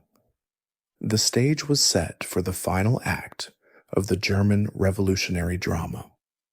In April 1849, the Frankfurt Parliament formally offered the imperial crown of a unified Germany to King Frederick William IV of Prussia. This was the moment of truth. The king, a man who was a deeply conflicted conservative, had to make a choice. Would he accept the crown and become the first constitutional monarch of a new liberal German nation? Or would he reject it and stick with the old order? His decision would determine the course of German history for decades to come. Frederick William IV had a deep and sincere belief in the divine right of kings. He believed that his power came from God, not from a group of mere politicians. He famously declared that he would not accept a crown from the gutter. For him, the crown was a sacred symbol of his God-given authority, and he was not about to have it offered to him by a bunch of liberal academics. This was a classic case of an irresistible idea meeting a very immovable man. He saw the Frankfurt Parliament as a bunch of radicals who were trying to usurp his power, and he was not going to let them get away with it. His rejection of the crown was a massive blow to the Frankfurt Parliament and to the entire German revolutionary movement. The Parliament, which had been debating for so long, had no army, no power, and no leader. It was a government without a country. The delegates were shocked and demoralized. They had spent a year drafting a beautiful constitution, and now it was all for nothing. The rejection of the crown was the moment when the dream of a peaceful, liberal, and unified Germany died. The German princes, who had been waiting for their chance, now saw that the King of Prussia was on their side. The rejection of the crown was the final nail in the coffin of the Frankfurt Parliament. The delegates, who had been a symbol of hope and unity, now began to disperse. The more radical members tried to continue the revolution in other states, but without the support of Prussia, they were doomed to fail. The old order, which had been hiding in the shadows, was now ready to come out and reassert its power. The Prussian army, under the command of General von Wrangel, was sent in to crush the remaining uprisings. The dreams of a unified Germany had been dashed, and the old fragmented system was about to be restored. Historians still argue about whether Frederick William IV's decision was a mistake. Some believe that if he had accepted the crown, Germany might have become a liberal, democratic state much earlier. Others argue that the forces of reaction were too strong and that he would have been forced to give up his power anyway. Regardless of what might have been, his decision was a clear signal that the old world was not going to give up without a fight. The German revolutionaries had fought a good fight, but in the end, they had been outmaneuvered and defeated. Word count 1111. Section 20. With the failure of the Frankfurt Parliament and King Frederick William IV's rejection of the crown, the German revolutionary movement was left with no central leadership and no clear path forward. The dream of a unified liberal Germany was now shattered, and the forces of reaction, led by the military power of Prussia, were ready to move in for the kill. The final phase of the German revolutions was not a grand struggle, but a series of desperate and ultimately doomed uprisings. In the spring and summer of 1849, the last vestiges of the revolution flared up in various parts of Germany. In the state of Baden, a group of radical revolutionaries, including a young and idealistic man named Karl Schurz, took over the government and declared a republic. They were a small but determined group, and they hoped to ignite a new wave of revolution across Germany. They were a bit like the last rebellious kids at a party that everyone else has already gone home from. It was a brave but ultimately foolish move. The old order, now fully recovered from its initial panic, was not about to tolerate this. The German princes and kings, with the full support of the Prussian army, sent in their troops to crush the remaining uprisings. The fighting was fierce but short-lived. The Prussian army, which was one of the most professional and disciplined in Europe, was no match for the disorganized and poorly armed revolutionaries. The Baden uprising was brutally suppressed, and its leaders were either executed or forced to flee into exile. Karl Schurz, for example, managed to escape to the United States and would go on to become a famous American statesman.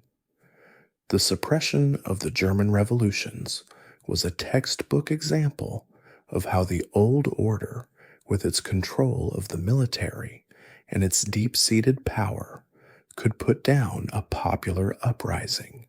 The revolutionaries, despite their high-minded ideals and their popular support, had no real power. They had no army, no state, and no clear leader. The Frankfurt Parliament had been a great idea, but it was nothing more than a debating society. It was a clear and painful lesson for the liberals and nationalists of Germany. The failure of the German revolutions had a profound and lasting effect on the future of Germany. The dream of a unified Germany from the bottom up, with the people leading the way, was dead. It was replaced by a new idea, a unified Germany from the top down, led by the military power of Prussia. This was the vision that Otto von Bismarck, the man who would eventually unify Germany, would bring to fruition. The events of 1848 had taught the German liberals that they could not win through debate and persuasion. They would have to rely on the power of the state, and that state would be a conservative, militaristic one. The year 1848 had begun with such a sense of hope for Germany. It had seemed as though a new, liberal nation was about to be born, but it ended in defeat and despair. The old fragmented system was restored, and the German people were once again ruled by their princes and kings. The memory of the Frankfurt Parliament and the brave but doomed uprisings would live on, a constant reminder of what might have been. But for now, the old order was back in charge, and it was not in a forgiving mood. As the counter-revolutionaries swept through Europe, restoring order with a swift and often brutal hand, the Hungarian struggle for independence continued to be the most dramatic and prolonged conflict. The Hungarians, under the inspired leadership of Lajos Kossuth, were a formidable foe. They had a popular army, a clear purpose, and a fierce determination to be a free and sovereign nation. Their declaration of independence in April 1849 was a clear signal that they would not settle for anything less than a clean break from the Habsburgs. But as we know, this bold move came at a great cost. The Austrian Empire, with its newly restored military strength and a determined young emperor in Franz Joseph I, was not about to let Hungary go.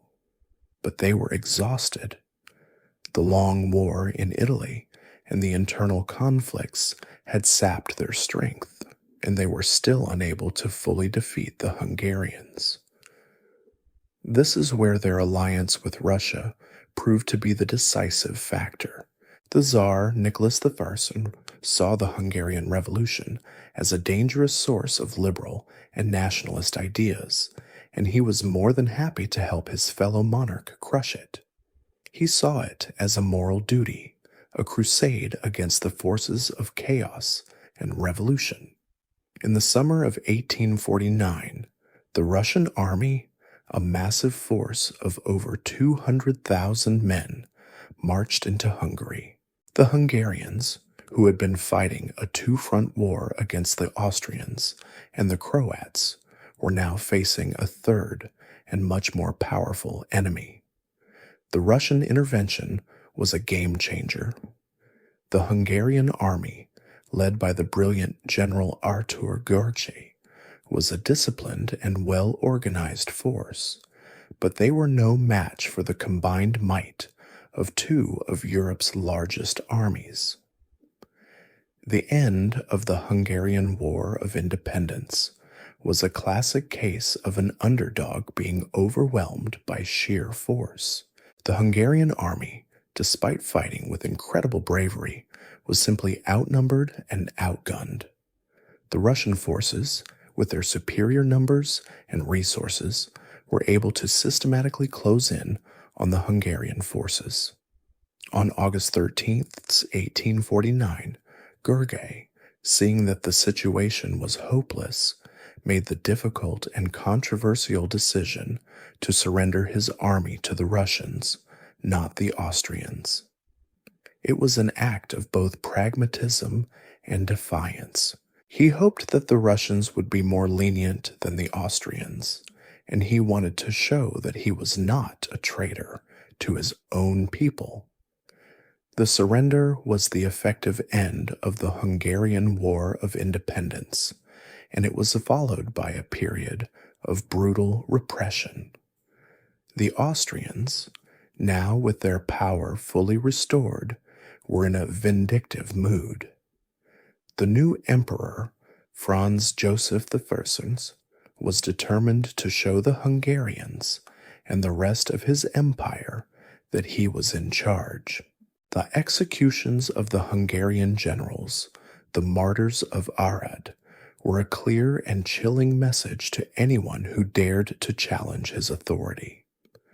The Hungarian Revolution, though a tragic failure, had a profound impact on the rest of Europe. It showed that the forces of nationalism were not just a passing fad, but a powerful and enduring force. It also showed that the old empires, though they could be shaken, were not yet ready to fall. The memory of the Hungarian struggle for independence would live on, a constant source of inspiration for future generations of nationalists. The dream of a free and independent Hungary was defeated, but it was not forgotten. It would lie dormant for a few decades, waiting for the right moment to rise again.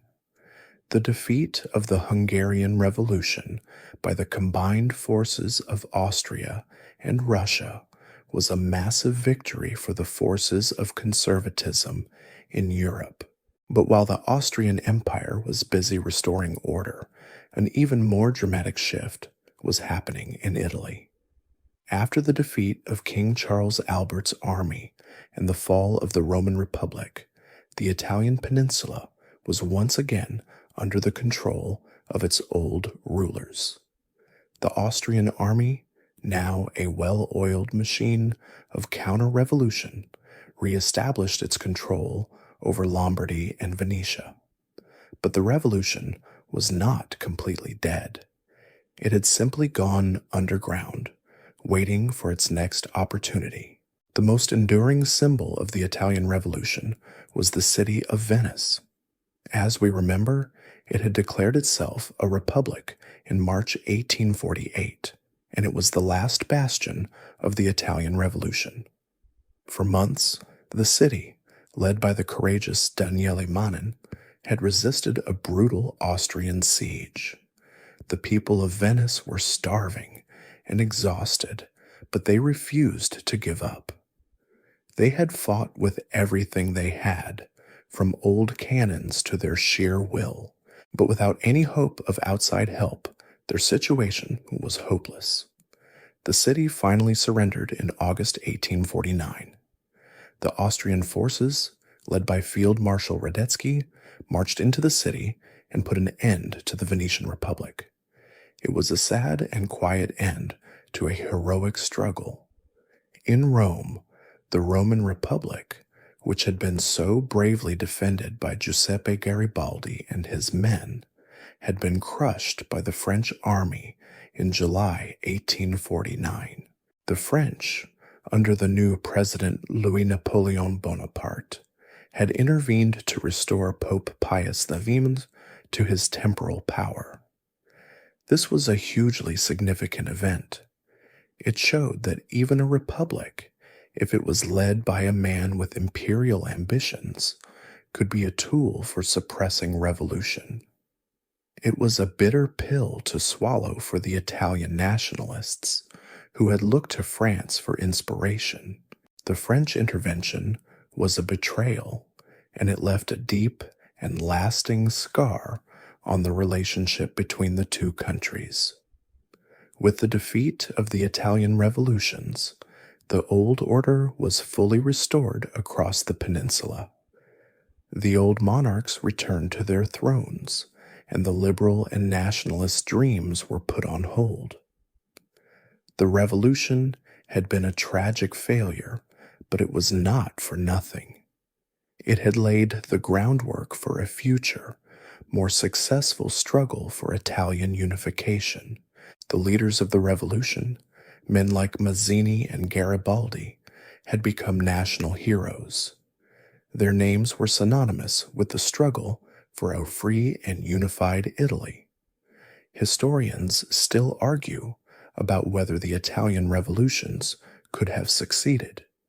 Some believe that the divisions between the various factions, the monarchists and the republicans, were a fatal flaw.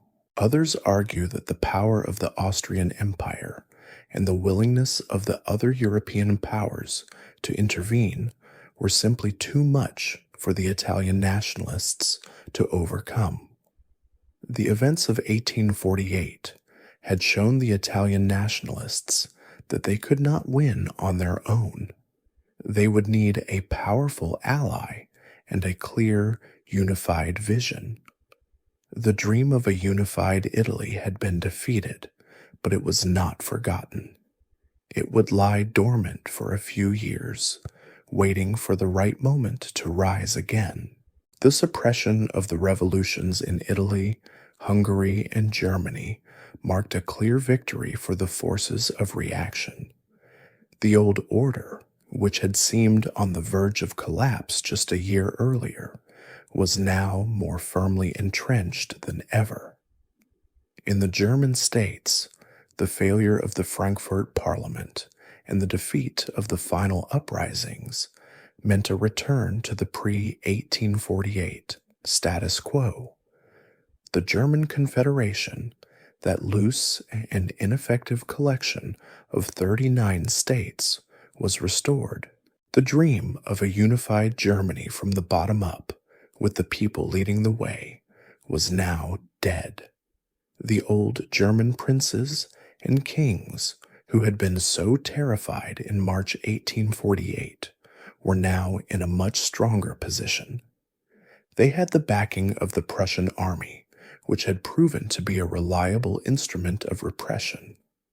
They were not about to give up their power and their authority. The Prussian king, Frederick William III, who had so famously rejected the crown from the gutter, was now in charge of restoring order. He was a man of principle, and his principle was that his power came from God, not from a constitution. The German Confederation was re-established in 1851, and it was a clear signal that the old world was back. The liberal ideas that had seemed so powerful in 1848 were now out of fashion. The intellectuals and the professors who had filled the halls of the Frankfurt Parliament were now seen as naive and ineffectual. The real power, it seemed, was not in ideas but in armies. This was a lesson that many Germans would take to heart. The failure of the German revolutions had a profound and lasting effect on the future of Germany.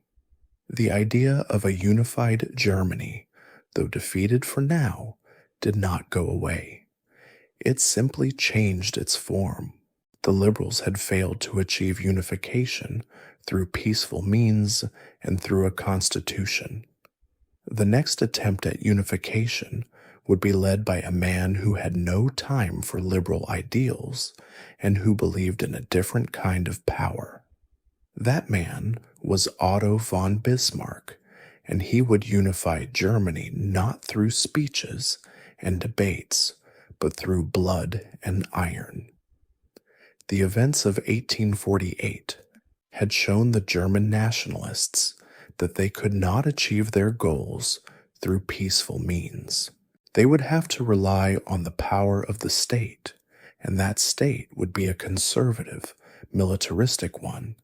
The restorations of the German Confederation was a clear sign that the old order had won. The princes and kings were back in charge, and the people were once again their subjects. The memory of the 1848 revolutions would live on, a constant reminder of what might have been. But for now, the old order was back in charge, and it was not in a forgiving mood. The German states, which had seemed to be on the verge of a new era, were now back to where they had started. But the seeds of change had been sown, and they would eventually grow and blossom into something new and unexpected. The German revolutions were a tragic failure, but they were not for nothing. They had taught the German people a powerful and painful lesson, one that would shape their future for decades to come.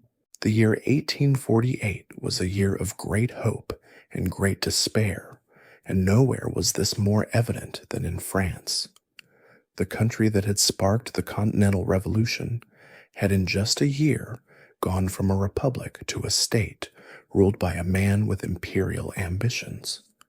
The rise of Louis-Napoleon Bonaparte was a stunning turn of events, and his next move would be even more shocking. He was elected president in December 1848, and for the next 3 years, he played the part of a Republican leader, but his true intentions were always clear. He was not a man who was going to be content with a mere presidency. He wanted to restore the empire.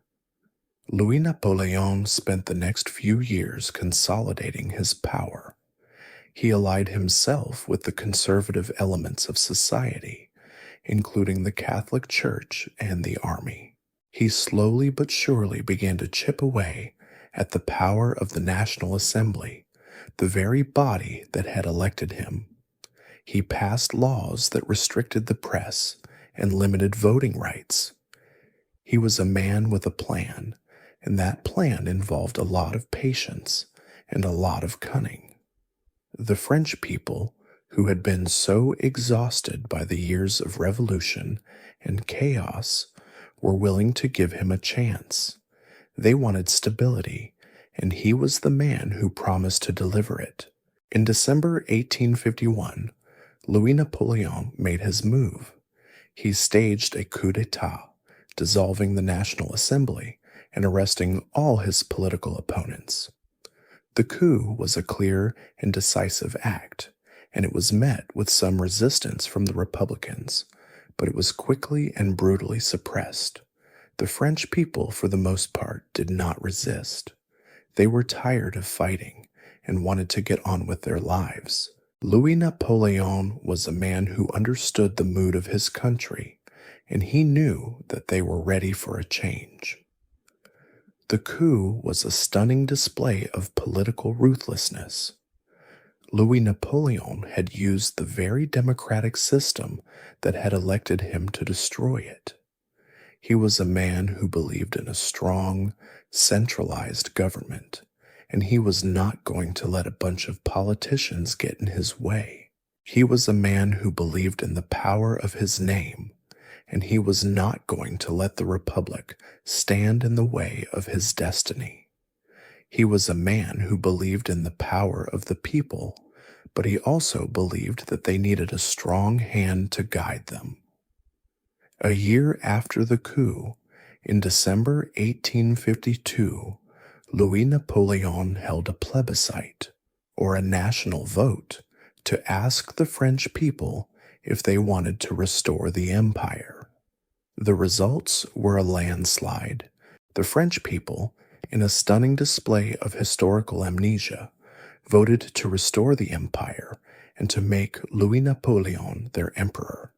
He took the title of Napoleon III, a clear reference to his legendary uncle. The Second French Republic was no more, replaced by the Second French Empire. The rise of Napoleon III was a tragic end to the French Revolution of 1848.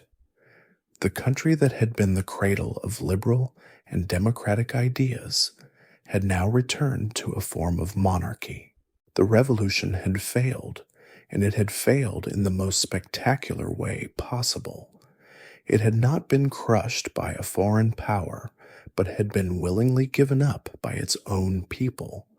The dream of a free and democratic France was defeated, but it was not forgotten.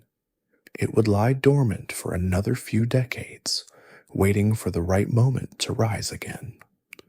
The defeat of the revolutions of 1848 across Europe and the restoration of the old order were most evident in the vast and ancient Habsburg Empire.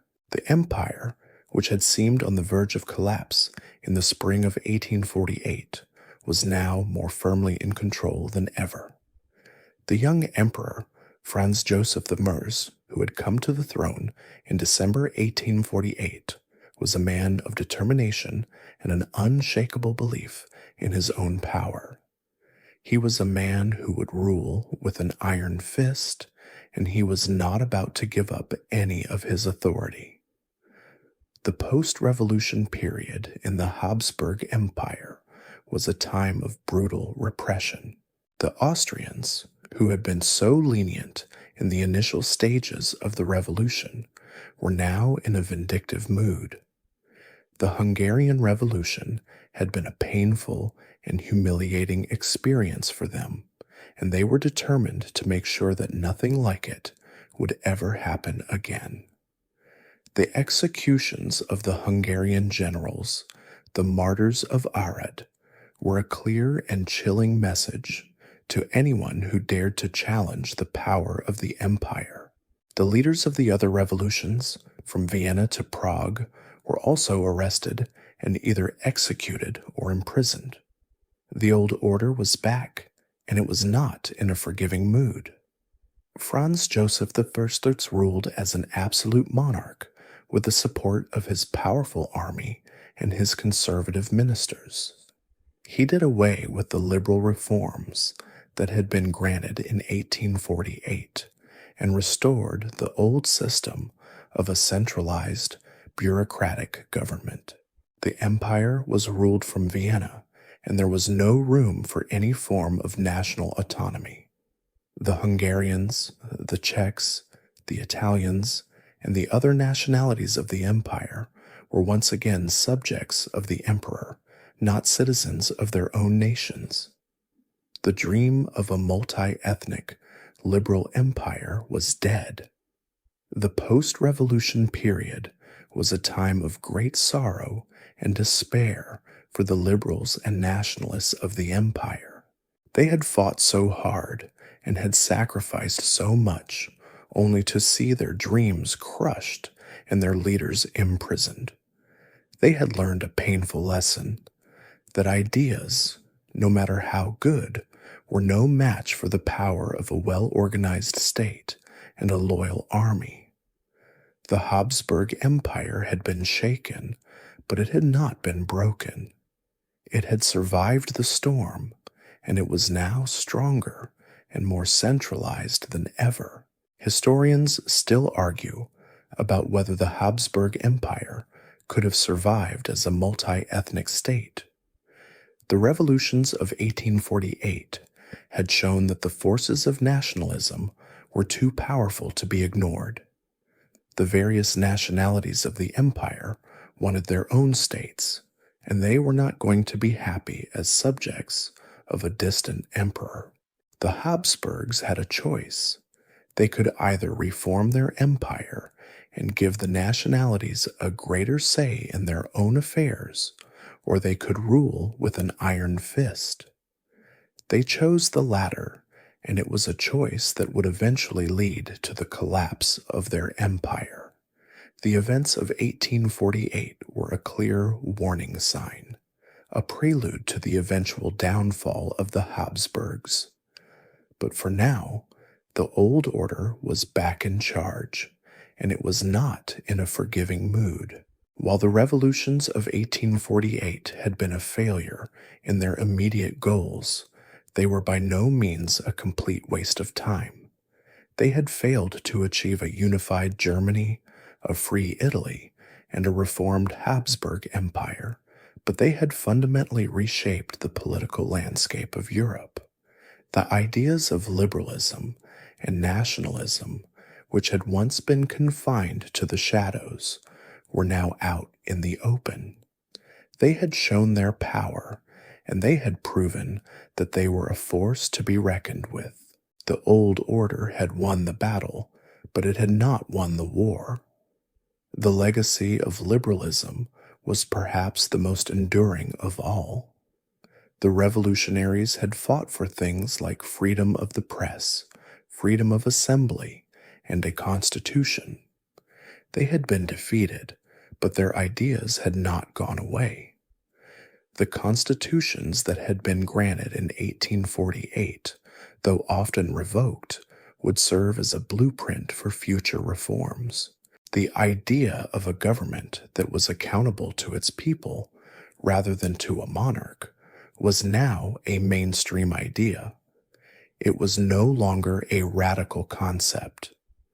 The liberals had failed to achieve their goals, but they had succeeded in putting their ideas on the political map. The same can be said for nationalism.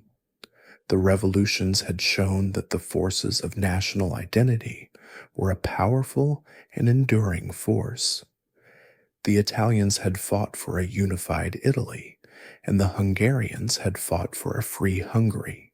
They had failed, but their dreams had not died.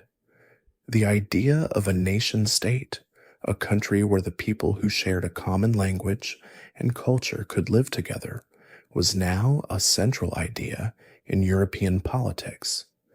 The old multi-ethnic empires, like the Austrian Empire, had been shaken to their core. They had survived, but they were now seen as relics of a bygone era. The future, it seemed, was with the nation-state. The revolutions had also shown that the old alliances and the old order were still a powerful force.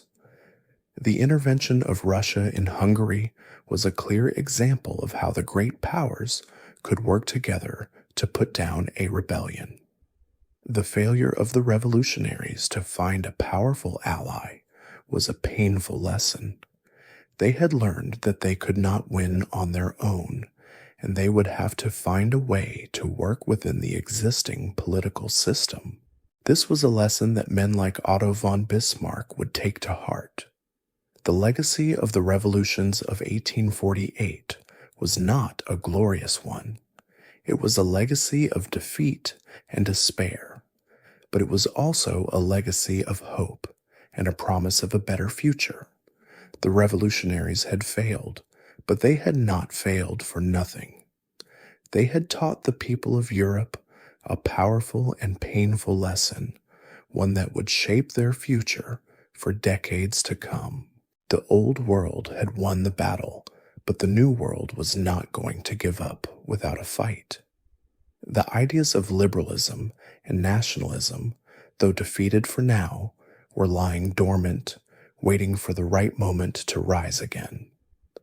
The revolutions of 1848 had failed to achieve their immediate goals, but they had a profound and lasting impact on the social and economic landscape of Europe. The old order had been restored, but the world was no longer the same. The revolutions had exposed the deep social and economic problems that lay just below the surface of society, and the governments, now more aware of the dangers, were forced to make changes. The most significant change was the end of serfdom in many parts of Europe, most notably in the Austrian Empire. The revolutionaries had demanded the end of serfdom, and the old monarchs, in a desperate attempt to appease the people, had agreed. When the counter-revolution came, they did not dare to reverse these changes. The abolition of serfdom was a huge victory for the peasants, and it fundamentally changed the social structure of the countryside. It meant that the peasants were no longer tied to the land, and they were now free to move to the cities in search of work. This was a massive demographic shift that would have a huge impact on the future of Europe. The revolutions also exposed the terrible working conditions in the new industrial cities. The workers had fought for things like a living wage, shorter working hours, and the right to form unions. They had been defeated, but their demands had not been forgotten. The governments, now more afraid of the working class, were forced to make some concessions. In France, the Second Republic had created the national workshops, and even though they were eventually disbanded, they were a clear sign that the government was now willing to take a more active role in the economy. The revolutions had shown that the social question, the problem of how to deal with the urban poor, was a major political problem that could no longer be ignored. The revolutions had also changed the way people thought about government. Before 1848, the idea of a constitution and a representative government was a radical idea. After 1848, it was a mainstream idea. The old monarchs, though they had returned to power, were now forced to rule in a different way. They had to be more careful, and they had to be more aware of the mood of the people. The people had shown that they were no longer willing to be ruled by a distant and unaccountable monarch. They wanted a say in their own lives, and they were willing to fight for it. The legacy of the revolutions of 1848 was a complex one. They were a tragic failure, but they were also a powerful catalyst for change. They had failed to create a new, liberal Europe, but they had exposed the deep social and economic problems that lay at the heart of the old order. They had shown that the forces of liberalism and nationalism were a powerful and enduring force, and they had shown that the people were no longer willing to be silent. The old order had won the battle, but it had not won the war. The seeds of change had been sown, and they would eventually grow and blossom into something new and unexpected. The revolutions of 1848 were a tragic end to a heroic story, but they were also a powerful beginning. The failure of the revolutions of 1848 had a profound effect on the way people thought about political change. The liberals and the nationalists, who had believed that they could achieve their goals through peaceful means and through the power of ideas, were now forced to reconsider their strategy. The old order had shown that it was not afraid to use military force to crush a rebellion, and the revolutionaries had learned a painful lesson that ideas, no matter how good, were no match for a well-organized state and a loyal army. The defeat of the revolutions led to a new kind of political thought. The old utopian dreams of a peaceful, liberal Europe were replaced by a new, more pragmatic, and often ruthless way of thinking. This was the era of Realpolitik, a German term that means realistic politics. It was the belief that politics should be based on a cold, hard assessment of power and national interest, not on high-minded ideals or moral principles. The man who would come to embody this new way of thinking was Otto von Bismarck, the future Chancellor of Germany. Bismarck was a staunch conservative who believed in the power of the state and the authority of the monarch.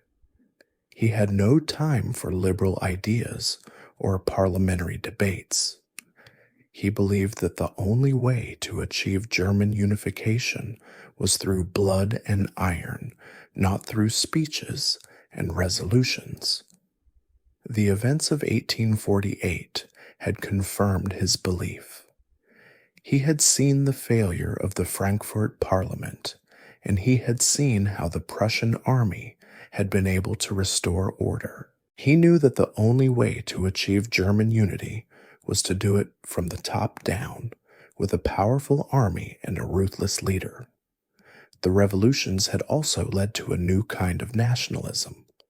The old Romantic nationalism of 1848, which was based on a shared culture and a common language, was replaced by a new, more aggressive, and often militaristic nationalism.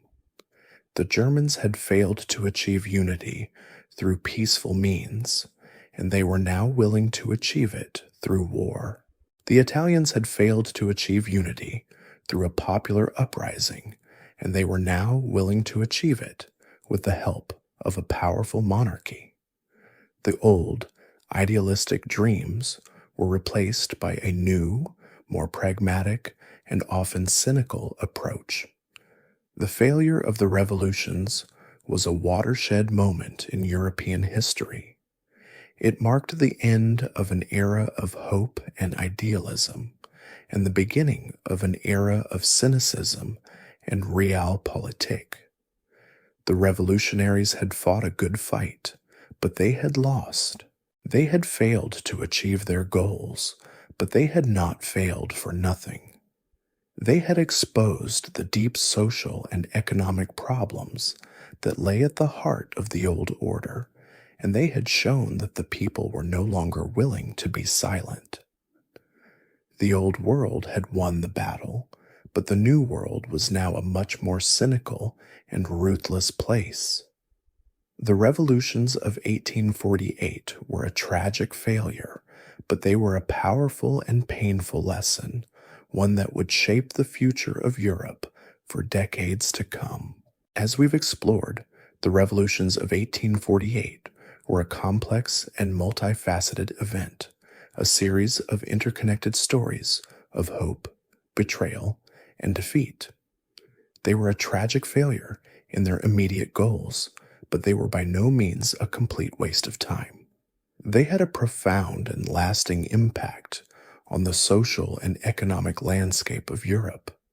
The old order had been restored, but the world was no longer the same.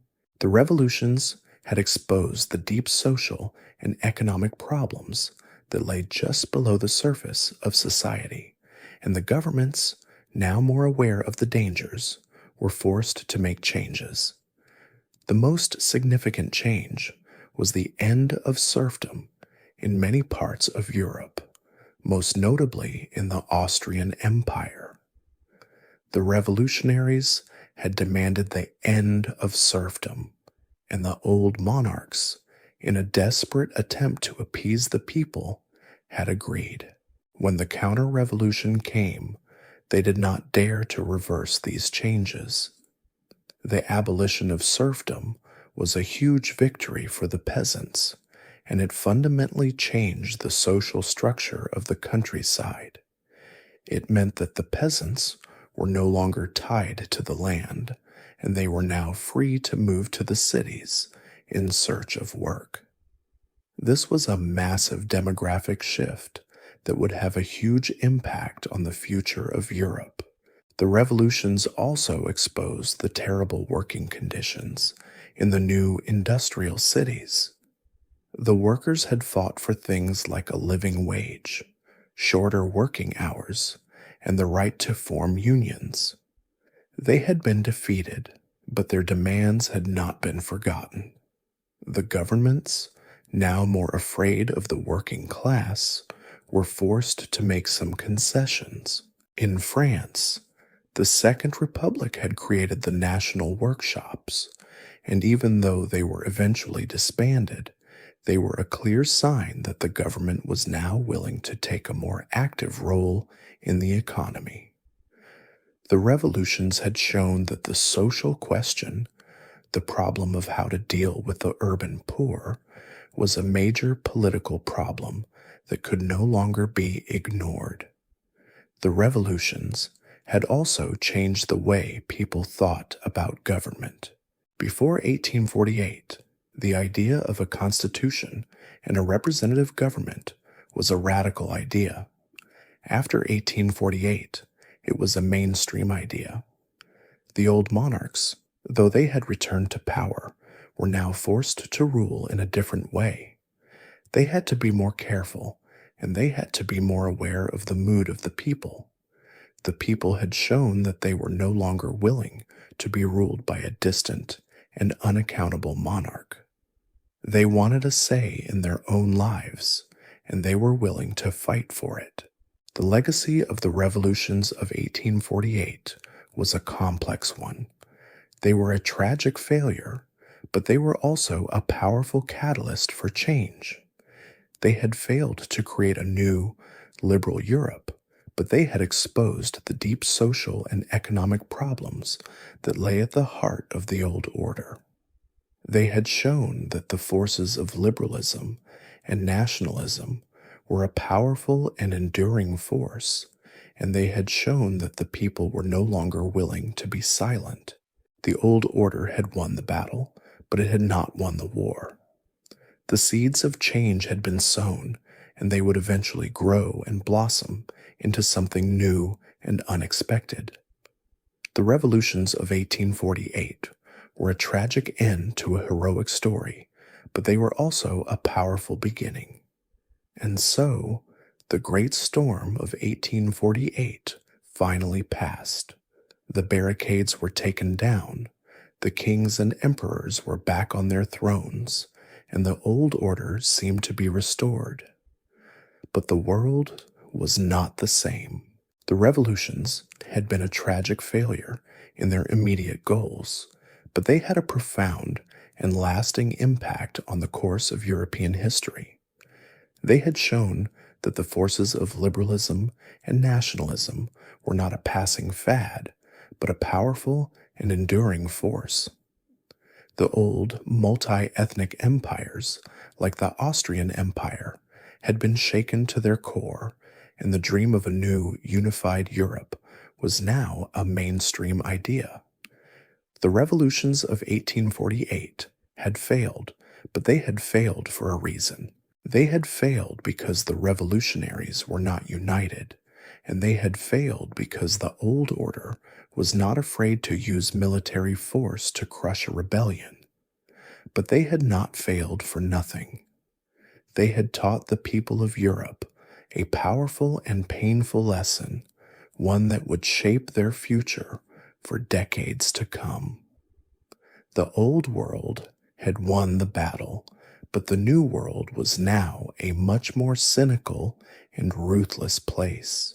The old utopian dreams were replaced by a new, more pragmatic, and often ruthless way of thinking. This was the era of Realpolitik, a German term that means realistic politics. It was the belief that politics should be based on a cold, hard assessment of power and national interest, not on high-minded ideals or moral principles. The revolutions had also had a profound and lasting impact on the social and economic landscape of Europe.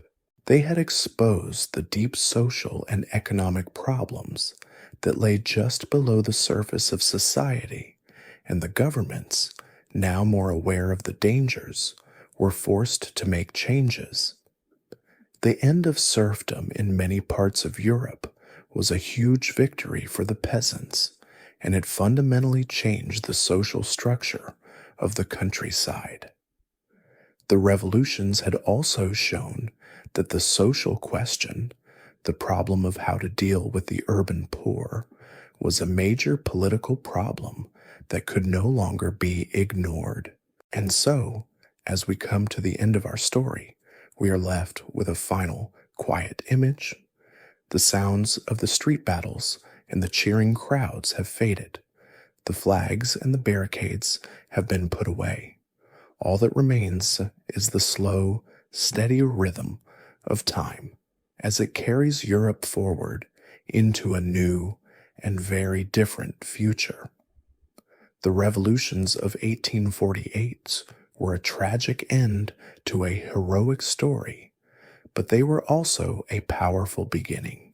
They had failed to achieve their goals, but they had taught the world a lesson it would never forget. The world had not yet realized it, but the seeds of a new world had been sown in the year 1848. The old order, though it had survived, was now on a slow, steady path to decline.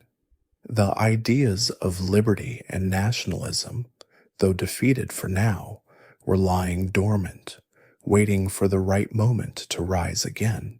The story of the revolutions of 1848 sank not into oblivion, but into the deep, rich soil of history, where it would quietly nourish the roots of a future yet to come. The old world was at peace, but the new world was just beginning to stir in its sleep. All that was left was for the world to continue its journey, one quiet, steady step at a time.